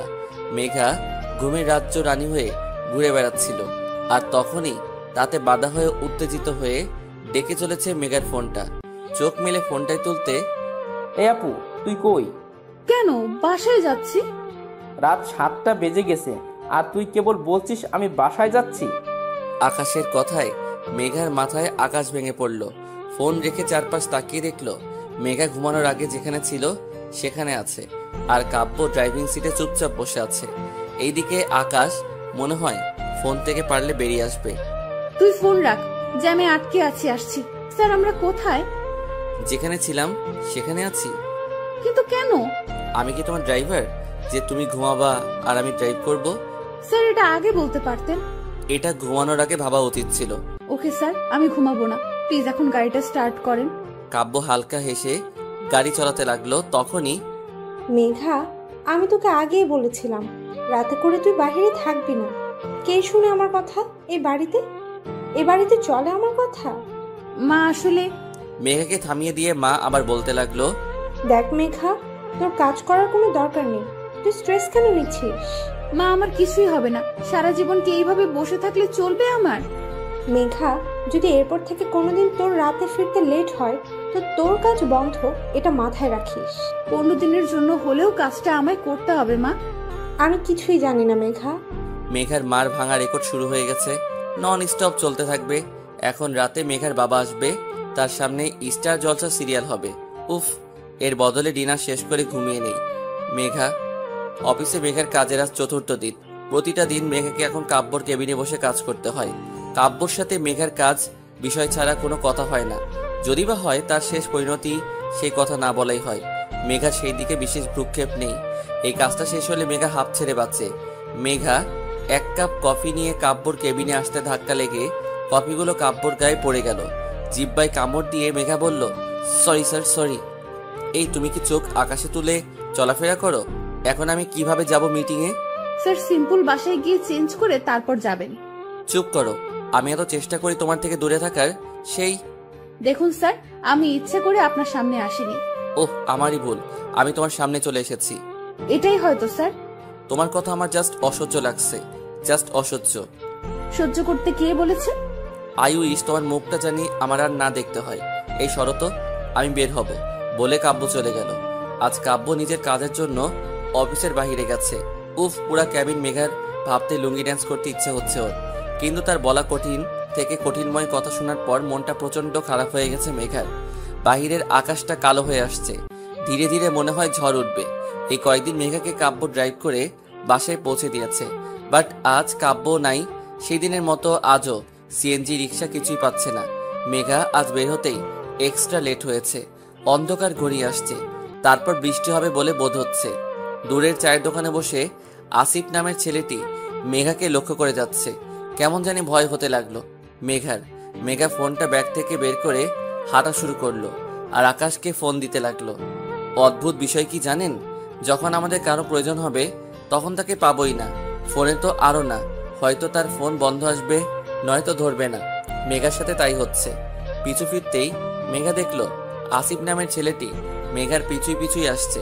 তাকে দেখে দ্বিগুণ স্পিডে দৌড়াতে লাগলো মেঘা। শুধু একটা শব্দ এই মুহূর্তে মেঘার কানে আসছে, আর তা মেঘার হৃৎপিণ্ডের ধুকধুকারি শব্দ। চারিদিকটা কেমন জানি অন্ধকার হয়ে আসছে। কোনো কিছুই না দেখে পাগলের মতো দৌড় চলছিল মেঘা। ক্লান্ত হয়ে নিস্তেজ হয়ে পড়েছে মেঘা, সবকিছুই গোলাটে লাগছে। হুট করে সামনের গাড়ির হেডলাইটের আলো চোখে এসে পড়ায় আর কিছুই দেখতে পারল না মেঘা। রাস্তা ধরা লোকজনের ভিড় জমলো, কিন্তু কেন কিছুই আর মাথায় আসছে না মেঘার। রাত 9:30। মেঘার মার প্রেশারটা বেড়েছে, তিনি সোফায় গা এলিয়ে দিয়ে শুয়ে আছেন। আকাশ অস্থিরভাবে পায়চারি করছে আর বারবার মেঘার ফোনে ফোন দিয়ে চলেছে। প্রতিবারের মতো মেঘার ফোনটা অফ আসছে। বাহিরে প্রচুর বৃষ্টি হচ্ছে, এক ঝড় তুফানে এলোমেলো করে দিচ্ছে শান্ত শহরটাকে। আকাশ বসে না থেকে রেইনকোটটা পরে বাইকের চাবিটা নিয়ে যেতেই মেঘার মা বললেন, তোর বাবা 2 দিনের কাজে বাহিরে গেছে, তাকে বিষয়টা জানাবো? না মা, বাবাকে এখন কিছুই বলা ঠিক হবে না। আচ্ছা। আকাশ যেতেই আবার মেঘার মা বলে উঠল, হ্যাঁ রে, মেঘার কিছুই হবে না তো? ভয়ে আকাশের মুখটা চুপসে গেল। আপুর যদি কিছু হয় তার জন্য শুধু সে দায়ী থাকবে, এসব তার জন্য হচ্ছে। আকাশ আর কিছুই না বলে বেরিয়ে গেল। তুমুল বৃষ্টির মধ্যে মেঘাকে আকাশ অনেক জায়গায় খুঁজলো, কিন্তু না পেয়ে বাধ্য হয়ে কাব্যদের বাসায় গেল। 10:20। এই ঝড় বৃষ্টির রাতে কে আসতে পারে তা ভাবে বাড়ির কাজের লোকটা দরজাটা খুলে দিল।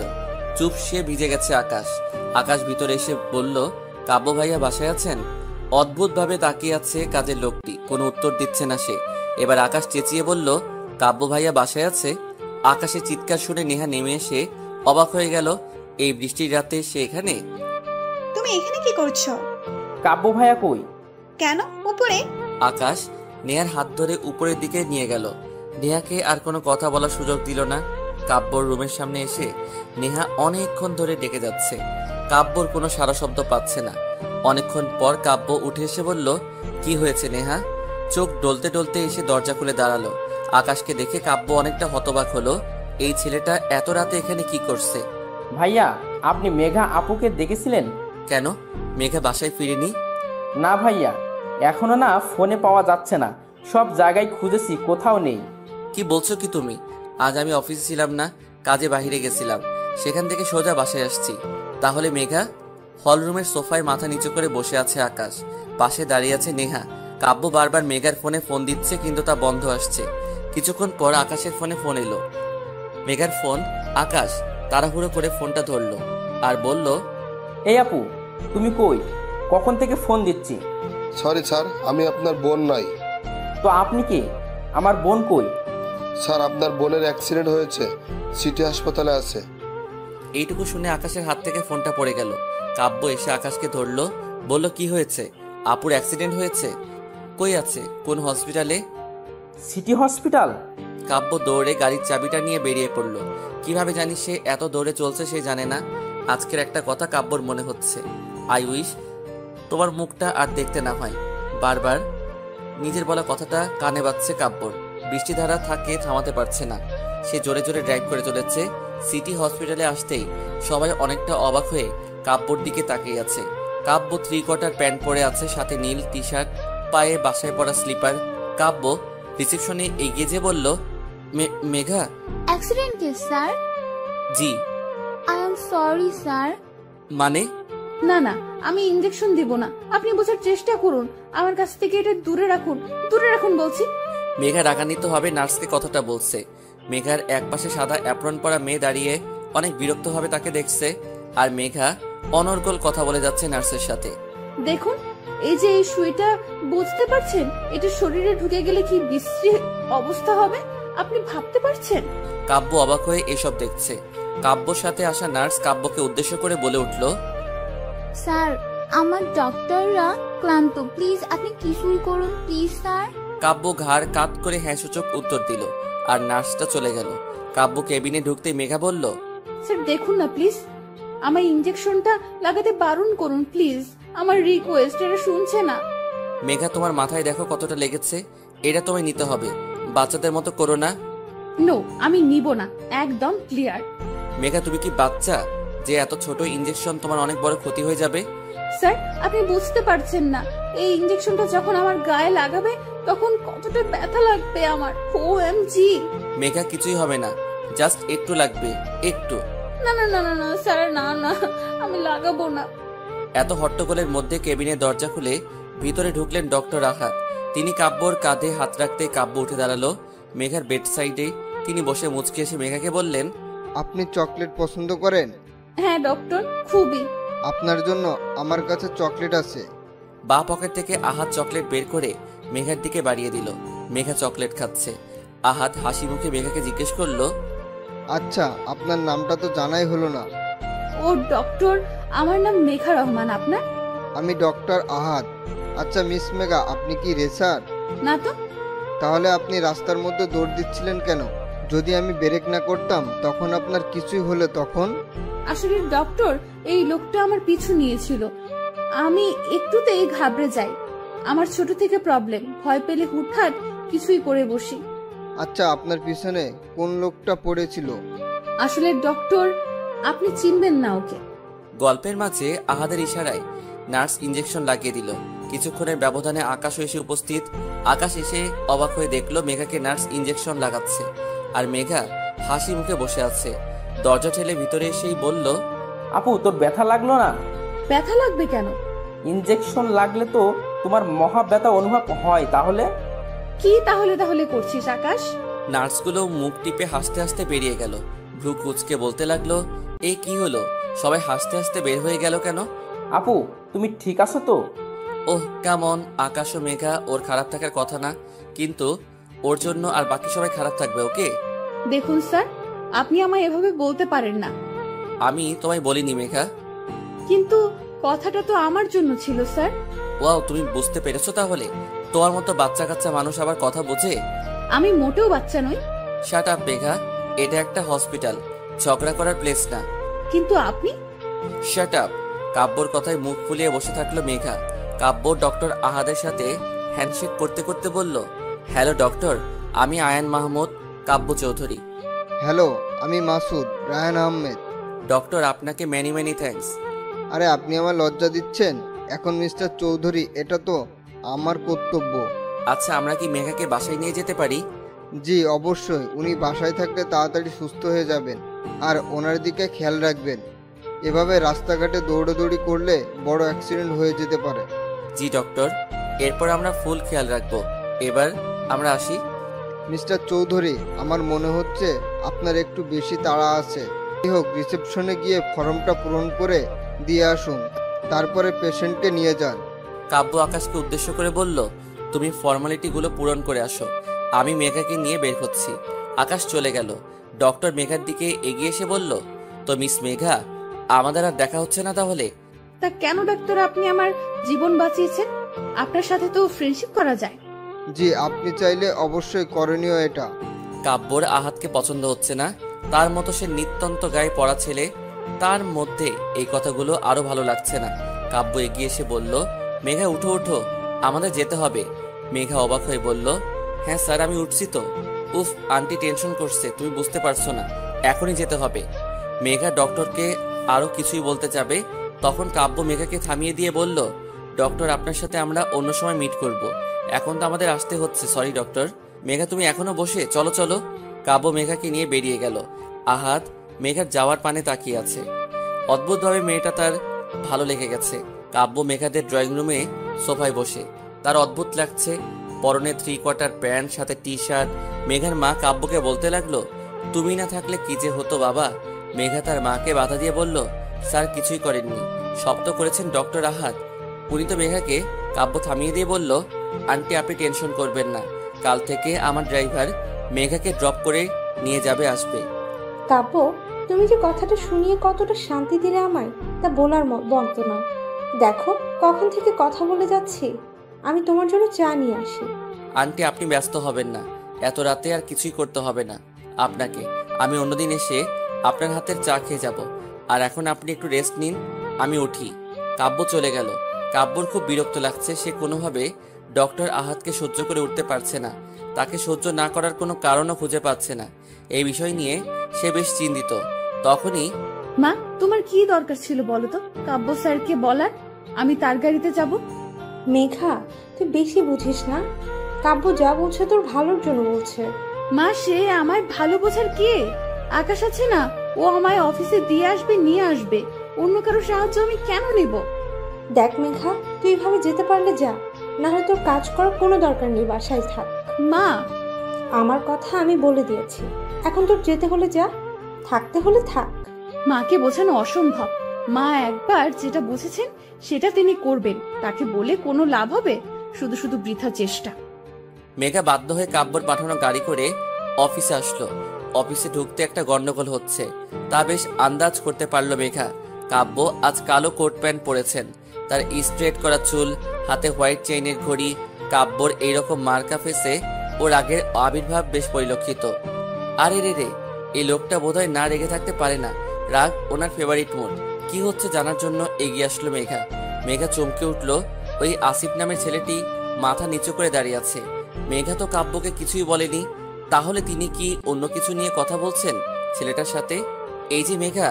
কাব্য মেঘাকে ডাক দিলেন। মেঘা তার দিকে এগিয়ে আসতে বলল, জুতা খুলো মেঘা। কেন? জুতা কেন খুলতে যাব স্যার? আমি বলেছি তাই খুলবা, এত প্রশ্ন করছো কেন? এই লোকটা কোনো কথা ঠিকঠাক বলতে পারে না। ঘুরিয়ে পিছিয়ে জিলিপির প্যাচ করতে হবে। আমার তো মনে হয় জিলিপির প্যাচ উনি আবিষ্কার করেছে। মেঘা, তোমার ভাবনা চিন্তা শেষ হয়েছে? জি জি স্যার। মেঘা মনে মনে ভাবছে, তাও টের পেয়ে যাচ্ছে না জুতাটা খুলে নি। জুতাটা খুলে হাতে ধরতেই কাব্য আবার বলে উঠল, যাও মেঘা মারো। মেঘা হা হয়ে কাব্যর দিকে তাকালো। কাব্য কি বলতে চাচ্ছে? মেঘা এখন এই জুতা দিয়ে ওই লোকটাকে মারবে? আরে জ্বালা, আমি তো জীবনে একটা মশাকে মারিনি। মশারও তো ফ্যামিলি আছে। এর কথা ভেবে আর উনি বলছেন আমি ওই ছেলেটাকে মারবো? মনে মনে ভাবছে মেঘা। কি হলো মেঘা, তুমি দাঁড়িয়ে আছো কেন? আমার কথা কি তোমার কানে যাচ্ছে না? মেঘা ঢোক গিলে এগিয়ে গেল, কারণ মেঘা যদি না যায় কাব্য এখন ফায়ারফক্সের মতো ফায়ারিং করবে। মেঘা জুতা হাতে কাঁচোমাচো হয়ে দাঁড়িয়ে আছে। এখন কি আমি এই লোকটাকে জুতা দিয়ে চড় মারবো? সাংঘাতিক ব্যাপার সেপার। হুট করে কাব্য মেঘার ঠিক আমার পিছনে দাঁড়িয়ে পড়লো। আর মেঘা তার দিকে তাকাতেই কাব্য মেঘার হাত ধরে আসিফ নামের ছেলেটাকে পটাশ পটাশ করে সশব্দে দুইটা চড় বসিয়ে দিল। কাব্য মেঘার হাত ছেড়ে দিতেই মেঘা সরে দাঁড়ালো। আসিফ কিছুই বলতে যাবে, তখনই তাকে দারোয়ান দিয়ে গলা ধকরণ করে বের করে দেওয়া হলো। কাব্য সবার দিকে তাকিয়ে বলল, জামা শেষ, এখন যে যার কাজে যাও।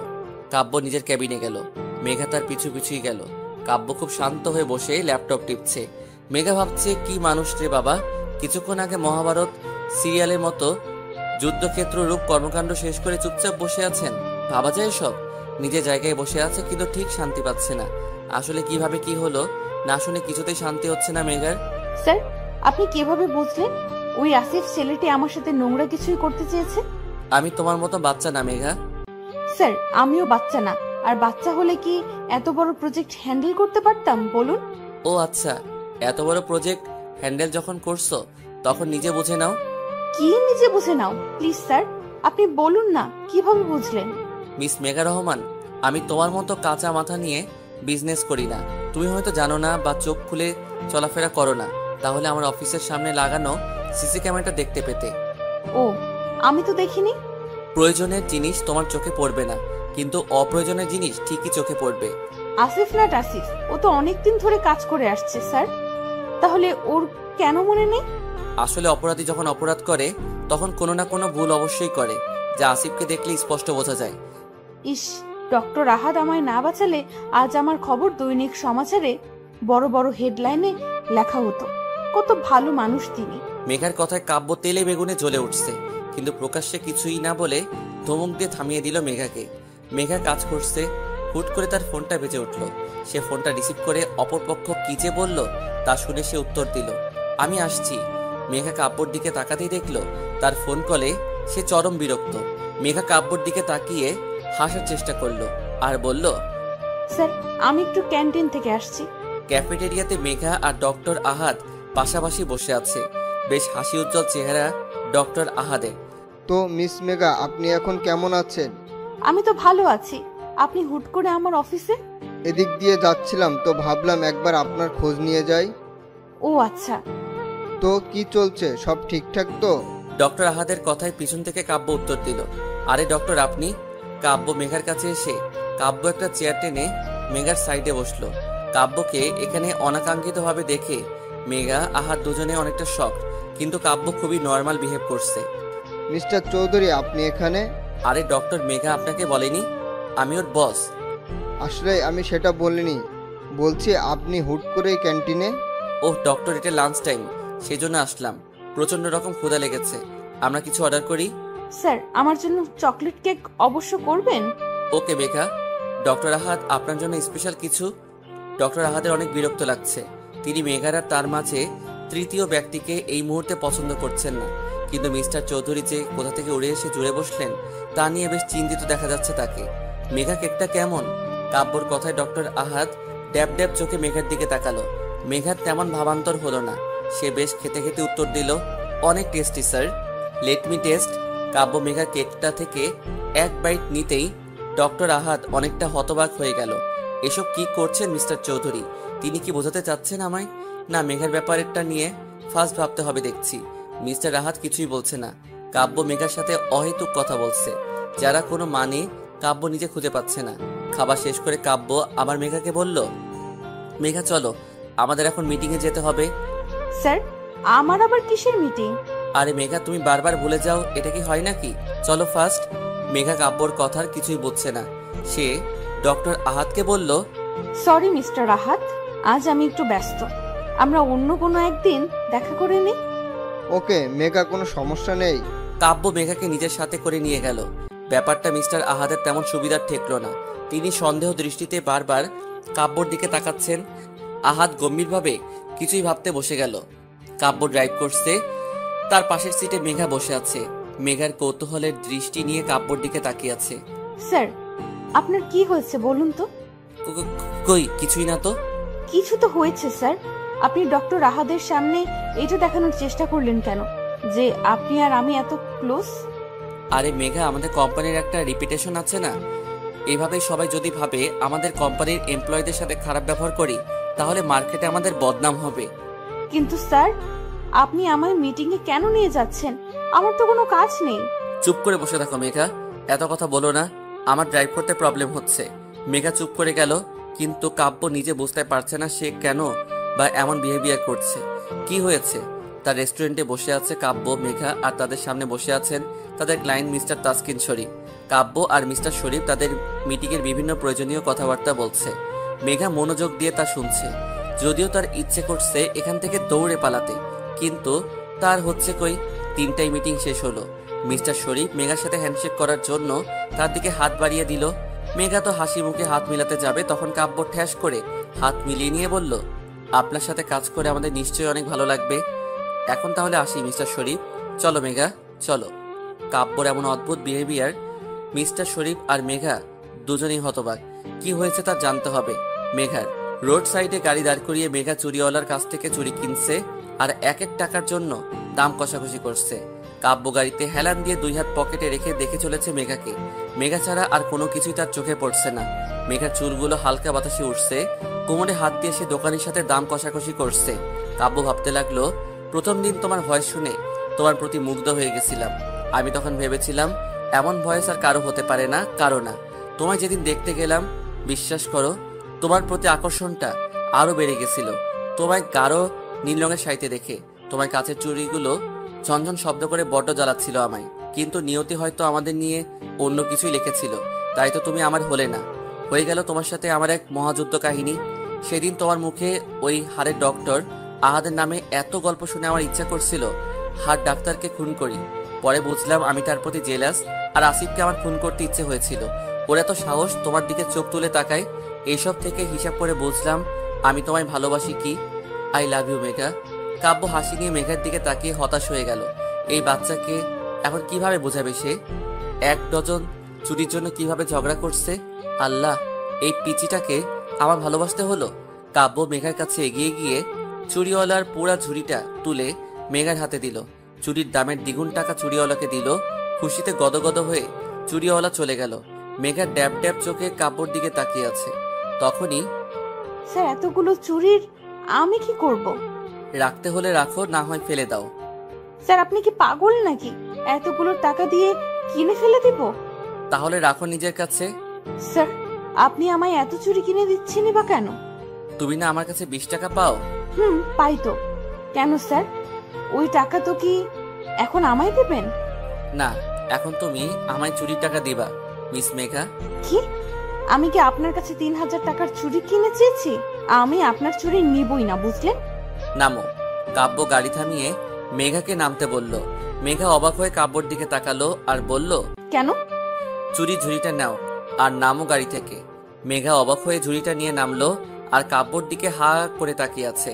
মিস মেঘা, এখন তুমি ভাবো আমার 3000 টাকা কিভাবে দিবে? ডেভিল মার্কা হাসি দিয়ে কাব্য গাড়ি নিয়ে মেঘার সামনে শো করে চলে গেল। কি হলো এটা বোঝার জন্য মেঘা চারদিকে তাকাতে দেখলো এই কি, কাব্য মেঘাকে ওর বাসার সামনে নামিয়ে দিয়ে এত সহজে চুরি ধরিয়ে দিয়ে চলে গেল। আর মেঘা বোকার মতো বকবক করে আস্তে আস্তে বাহিরের দিকে খেয়াল করলো না। মেঘা ভাবলো না এখন চুপচাপ বাসায় ঢুকতে হবে। মা যদি আমার হাতে এই ঝুড়ি দেখে তাহলে তো এলাহি কাণ্ড বেঁধে দিবে। হাজারটা প্রশ্নের তীর নিক্ষেপ করবে আমার দিকে আর অহেতুক সন্দেহ দৃষ্টি দিয়ে গিলে খাবে। চুপচাপ খুব সাবধানে পা ফেলে বাসার ভিতরে প্রবেশ করলো মেঘা। নিজের রুমে এসে দীর্ঘ নিঃশ্বাস ছাড়লো। যাক বাবা, বাঁচা গেল। আকাশ আমার কথা শুনে, আকাশ শোনো, দাঁড়াও, কোথায় যাচ্ছ তুমি? নেহা, আমাকে যেতে দাও। তোমার সাথে আমি আর কোনো কথা বলতে চাই না, প্লিজ। কি হয়েছে আকাশ, তুমি এভাবে বলছো কেন? দেখো নেহা, তোমার জন্য আমি আমার বেচারি বোনটার এই অবস্থা করেছি। শুধুমাত্র আমার জন্য মাকে এত টেনশন কাটাতে হয়েছে। আমার জন্য আপু এত বড় বিপদের মুখ থেকে ফিরে এসেছে। প্লিজ নেহা, আমি আর কিছুই করতে পারবো না। আমার বোনকে আমি ভালোবাসি, তার ক্ষতি আমি আর করতে পারি না। ঠিক আছে আকাশ, আমরা আর এসব করব না, ফাইন? না নেহা, তুমি আমায় ভুলে যাও। তোমার ফ্যামিলি কখনো আমায় মেনে নিবে না। প্লিজ আমায় ভুলে যাও। তুমি অন্য কোনো বড়লোক বাবার ছেলেকে বিয়ে করে সুখে থাকো। আকাশ, তুমি আমায় এভাবে বলছো? আমি বাধ্য হচ্ছি নেহা, পরিস্থিতি এর জন্য আমি বাধ্য হয়েছি। নতুন কাউকে পেয়েছো? সি নেহা, তুমি আমায় এমন ছেলে ভাবো? আমি আর কাউকে নিজের জীবনের সাথে জড়াবো না নেহা। সত্যি বলতে আমি পারবো না। তাহলে কি আমি আর কোনোদিন তোমার সাথে কথা বলতে পারবো না?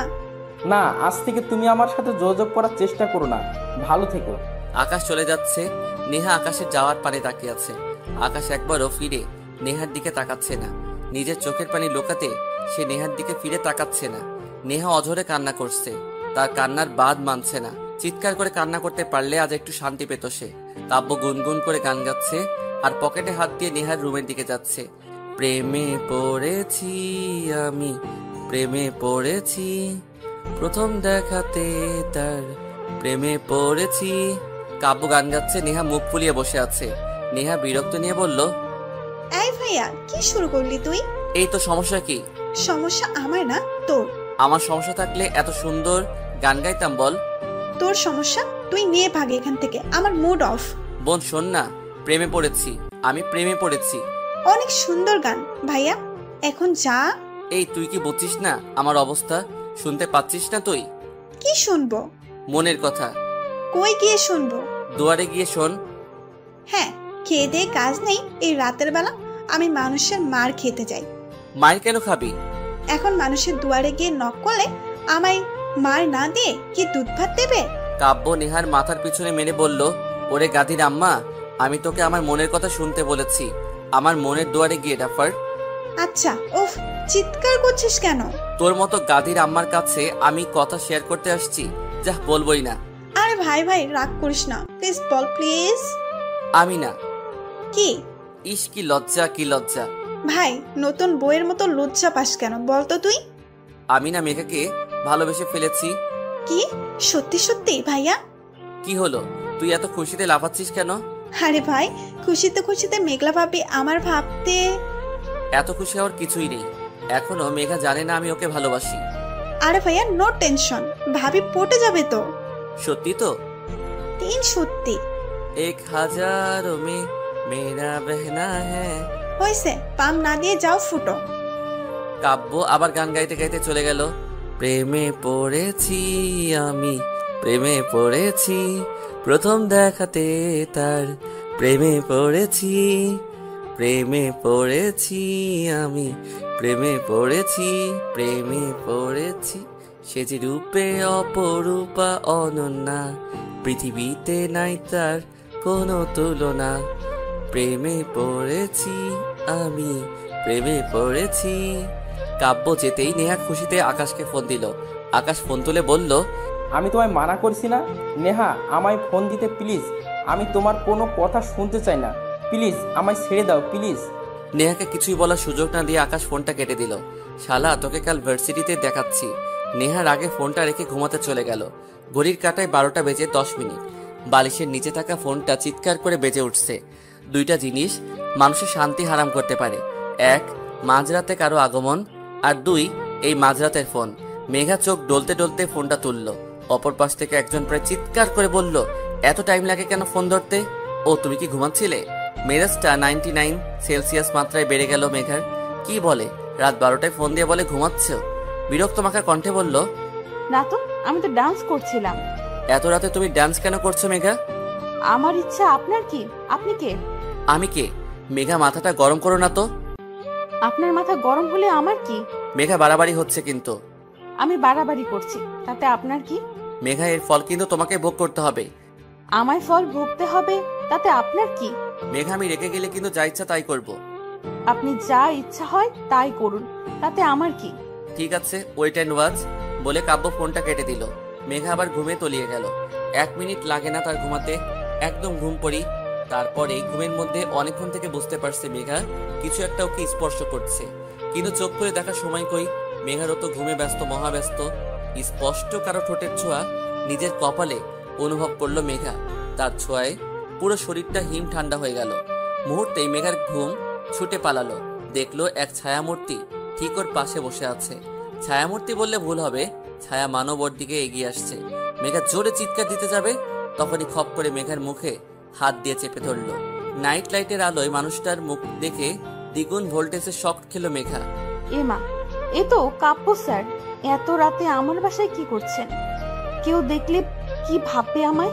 কাব্য মেঘার মুখ খুব শক্ত করে চেপে ধরে মেঘার পাশে শুয়ে মেঘার দিকে মিটমিট করে হেসে চলেছে।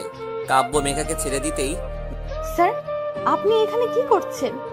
মেঘার দিকে দ্বিগুণ ফিসফিস করে বলল, আমার যা ইচ্ছা হয় করতে বললা, আর এখন ইচ্ছে হয়েছে তাই এখানে আসছি। কি? আপনি এত রাতে আমার রুমে আসবেন? কেউ দেখলে কি ভাববে? সেটা তোমার সমস্যা, তাতে আমার কি? দেখুন স্যার, আমার ভুল হয়েছে, আপনার সাথে লাগা উচিত হয়নি। আপনি ইগো বজায় রাখার জন্য সব করতে রাজি। এখন আমি যাব না, এখানেই থাকবো। কি? স্যার প্লিজ প্লিজ, আপনি যান প্লিজ। তুমি কি আমার বউ না গার্লফ্রেন্ড যে আমি তোমার কথা শুনবো? আপনি যদি ভালো ভালোই না যান তো কি করবা শুনি? আমি চেঁচিয়ে সবাইকে ডাকবো আর বলবো আপনি আমার রুমে জোর করে ঢুকে এসেছেন। আমি বলবো তুমি আমায় ফোন করে আসতে বলেছো। আমার ফোন লিস্টটা দেখিয়ে দিব। আল্লাহ, কোন বিপদে ফেললা আমায়। আচ্ছা স্যার, আপনি যা বলবেন আমি তাই করব। কাব্য পা দোলাচ্ছিল। মেঘার কথায় রীতিমতো খুব উৎসাহের সঙ্গে এগিয়ে এসে বলল, যা বলবো তাই করবা? হ্যাঁ স্যার, তাই করব, বলেন। মেঘা কাব্যর হাত ধরে টেনে তুলল আর প্রায় ধাক্কাধাক্কি করে বেলকনিতে নিয়ে গেল। স্যার, এখন আপনি যান প্লিজ স্যার। এমন ধাক্কা দিয়ে বের করছো কেন? ভালোবেসে তো বলতে পারো নাকি? মুখটা বাংলার পাঁচ করে বলল কথাটা।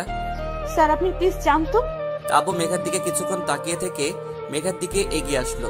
তারপর মেঘার হাত ধরে নিজের বুকের মধ্যে নিয়ে আসলো।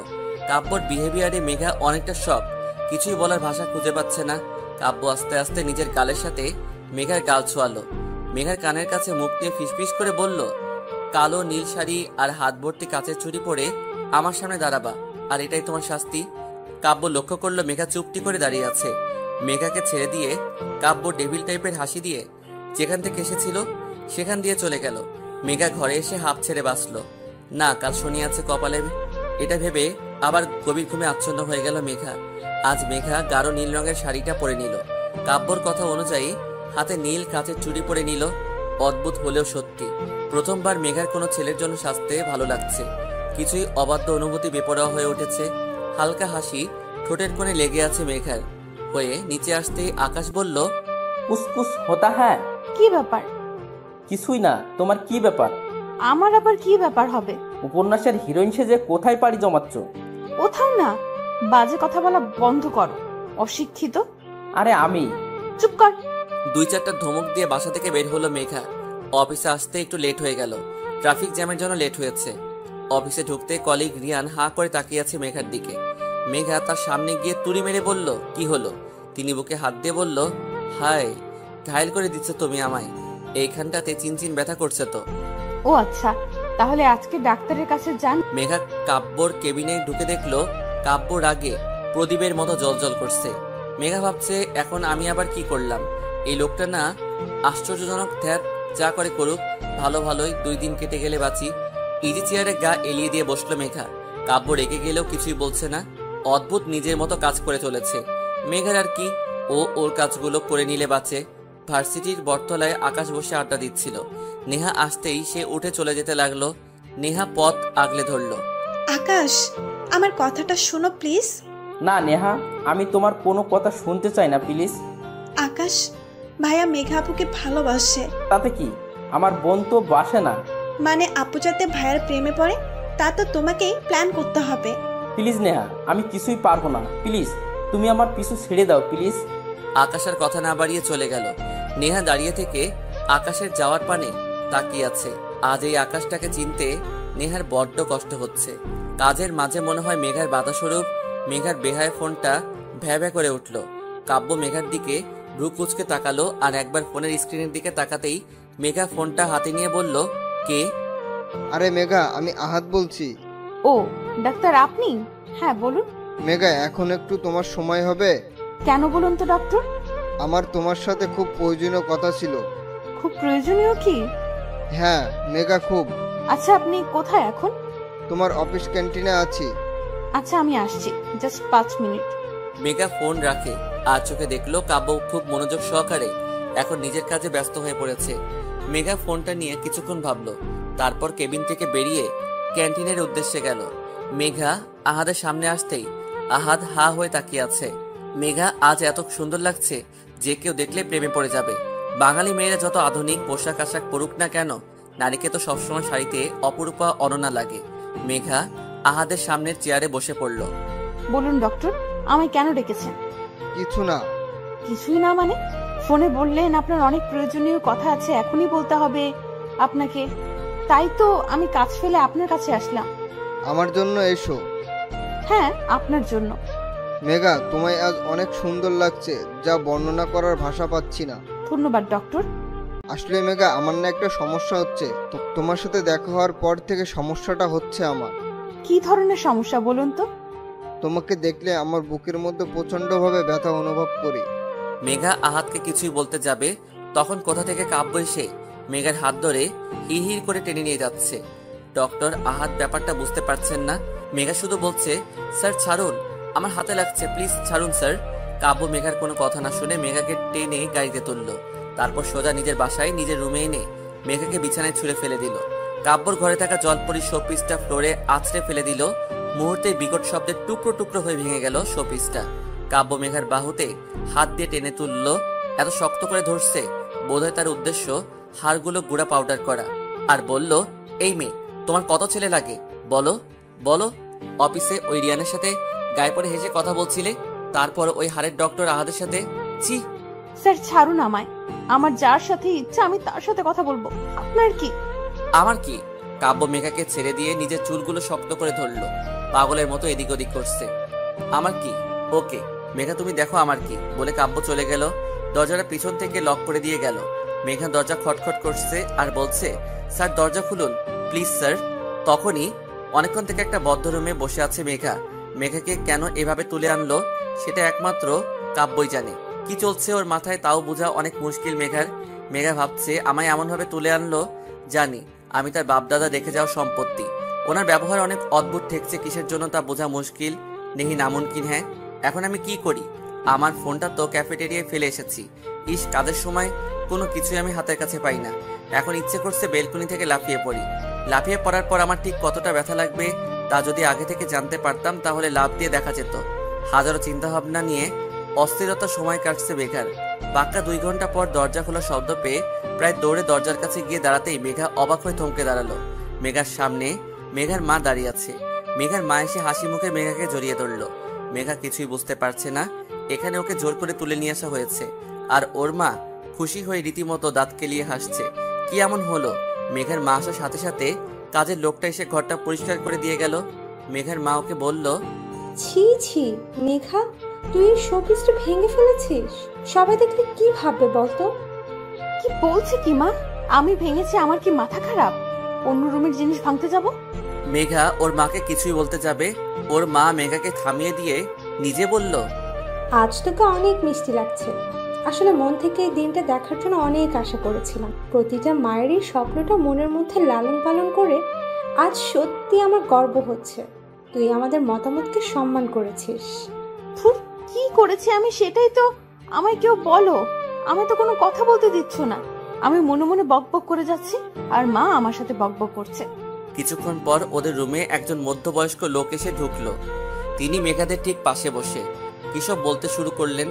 যখন উনি বললেন, বলুন মা কবুল, তখন বুঝলো উনি মেঘার বিয়ে পড়াচ্ছেন। মেঘার মাথা আকাশ ভেঙে পড়লো। এখানে হচ্ছে কি? সবকিছুরই চাপে পড়ে আর মেঘার মায়ের মুখের হাসি থেকে মেঘার মুখ দিয়ে কবুল কথাটা বের হয়ে গেল। কাজী সাহেব তার খাতাপত্র গুছিয়ে চলে গেল আর মেঘার মা খুশিতে গদগদ হয়ে ওর কপালে চুমু খেয়ে নিচে চলে গেল। মনে অজান্তে এক ফোঁটা নোনা জল চোখ বেয়ে পড়ছে মেঘার। উঠে দাঁড়িয়ে জানালার কাছে দাঁড়ালো মেঘা। কারো হাতের স্পর্শ বিরক্ত হয়ে পিছনে ঘুরে দেখলো আকাশ। বিরক্ত নিয়ে বলল, মেঘা কি চাই তোর? কিছুই না। তো জানা। না, যাব না। কি হয়েছে আপু? এসব কি হচ্ছে ভাই? আমি কিছুই বুঝতে পারছি না। আপু সত্যি তুমি কিছুই জানো না? না। তো শোনো, এই 2 ঘন্টা আগে কাব্যর ভাইয়ের মাকে ফোন দেয় আর বলে তাদের বাড়ি মানে এখানে চলে আসতে। কাব্য ভাইয়া নাকি তোমায় বিয়ে করতে রাজি আর তুমি নাকি তাতে মত দিয়েছো। তাই মা খুশিতে গদগদ হয়ে আমায় ধরে এখানে নিয়ে আসলো। তোমাদের মতো যদি আবার চেঞ্জ হয়, তাই 2 ঘন্টার মধ্যে কাজী ডেকে ঘরোয়াভাবে তোমাদের বিয়ে দিয়ে দেওয়া হলো। এইসব আমি তো কিছুই জানি না। আমি এত জানি না, কিন্তু আপু একটা কথা বলো, সত্যি কি তোমার মনের মধ্যে কাব্য ভাইকে নিয়ে কোনো অনুভূতি নেই?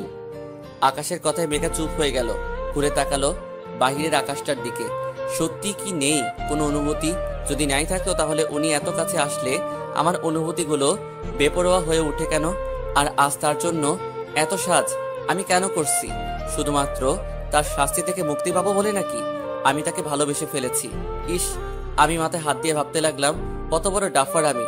উনি আমায় ভালোবাসেন বলে অফিসের ইয়ান ডক্টর আহাদ কাউকে সহ্য করতে পারছিলেন না। তার অবাধ্য অনুভূতিগুলো আমায় কখন থেকে বোঝানোর চেষ্টায় উঠে পড়েছিল।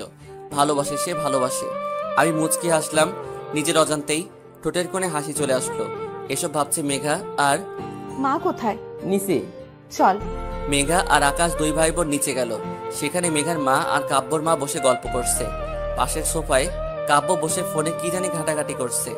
মেঘা যে এসেছে তার দিকে তার কোনো খেয়ালই নেই। অপর পাশে দেখলো নেহা দাঁড়িয়ে আছে। মেঘা কাব্যর সামনে সোফায় গিয়ে বসে পড়ল। সোফার হাতলে গা এলিয়ে বসলো আকাশ। মেঘার মা আর কাব্যর মার গল্প শুনতে লাগলো। তারা হেসে হেসে কথা বলছে। দেখ বান্ধবী, আমাদের ছোটবেলার স্বপ্ন ছিল আমার ছেলের সাথে তোর মেয়ের বিয়ে দিব। আজ দেখ পূরণ হয়ে গেল। হ্যাঁ রে, আমাদের স্বপ্ন যে বাস্তব হবে তা ভাবতে পারিনি। 2 জন পুরানো কালের বান্ধবী যখন একসাথে হয় তখন হাজার গল্পের ঝুড়ি খুলে বসে। আকাশ মেঘার কানের কাছে এসে ফিসফিস করে বলছে, আপু 1 ঘন্টা হয়ে গেল, সে কখনো থেকে শুনেছি একটু রেস্ট দিলে হয় না বল? মেঘা হাসি চেপে আকাশের পিঠে আস্তে করে থাপ্পড় দিল। তাতে কাব্য আর চোখে মেঘার দিকে তাকালো, আবার চোখ নামিয়ে যা করছিল তাতে ব্যস্ত হয়ে পড়ল। তার এমন বিহেভিয়ারে মেঘার মনে হচ্ছে তিনি ভাব দেখাচ্ছেন মেঘার প্রতি। হুট করে কাব্যর বোন বলল, মা আমি তোমায় কিছু বলতে চাই। পরে শুনবো। মা এখনই শুনতে হবে। আর মা, আমি আকাশকে ভালোবাসি, আকাশ আমায় ভালোবাসে। আমি আকাশকে ছাড়া কাউকে বিয়ে করব না। মেঘা বসা থেকে উঠে দাঁড়ালো। আকাশের দিকে অগ্নিময় দৃষ্টি নিক্ষেপ করে দিল মেঘা। আকাশ ভয় চুপসে আছে। কাব্যর মা আর মেঘার মা হা হা হা করে হেসে উঠল। তোমরা যে 2 বছর ধরে রিলেশনে আছো তা আমি আর তোমার মা আগে থেকে জানতাম, কিন্তু প্রকাশ কিছুই করেনি। দেখো মা, আমার ছেলের তো এখনো নিজের পায়ে দাঁড়াতে কিছুই সময়ের প্রয়োজন। তাই এই বিষয় নিয়ে আমরা তেমন ভাবিনি। সময় আসলে গুরুত্ব দিয়ে দেখবো ভেবেছিলাম। আর আমি কিন্তু আগে থেকে মেঘাকে বাড়ির বউ করার প্ল্যান করেছিলাম। নেহা, সেটা তুই আর আকাশ শুধু হেল্প করেছিস। নেহা লজ্জায় মাথা নিচু করে দাঁড়িয়ে আছে, আর মেঘা আকাশের দিকে তাকিয়ে মনে মনে বলছে, ওরে মির্জাফর, তাহলে তুই তোর কি করে বাসায় গেলে বুঝবি। আকাশ কিছুই বলছে না, কাঁচুমচু হয়ে দাঁড়িয়ে আছে। মেঘা ওর মাকে বলল, মা এখন বাসায় যাওয়া যাক। মেঘার কথায় মেঘার মা কাব্যর মা কাব্য এমনভাবে তাকালো জানি মেঘা কি না কি বলে দিয়েছে। মা, আমার একটু মানিয়ে নিতে সময় লাগবে, যদি সেই সময়টা তোমরা আমায় দিতে। তুমি তো জানো মা, এই 19 বছরে আমি কখনো কোথাও গিয়ে এক রাত থাকিনি, তাহলে এখন কিভাবে ভাবতে পারছো? মা, তুমি নেও, যত সময় নিবা নেও, আস্তে আস্তে তুমি সব গুছিয়ে নিতে পারবা। ওকে মেঘা, যতদিন ইচ্ছা তুমি সময় নাও, আমার কোনো সমস্যা নেই, আর কোনো তাড়াহুড়া নেই বলে কাব্য ফোনটা কানে নিয়ে কারোর সাথে কথা বলতে বলতে চলে গেল। মেঘা তার ব্যবহারে কেন জানি অনেক কষ্ট পেল। কেন পেল, কিসের জন্য পেল তাও জানে না। 1 মিনিট না দাঁড়িয়ে একরাশ অভিমান নিয়ে বাসায় চলে আসলো মেঘা। মেঘার সামনে আকাশ চুপচাপ বসে আছে, ওর মুখ থেকে কোনো কথা বের হচ্ছে না। তুই তো মির্জাফর পদবী কি ফেল করলি? তোর কি শাস্তি হওয়া উচিত?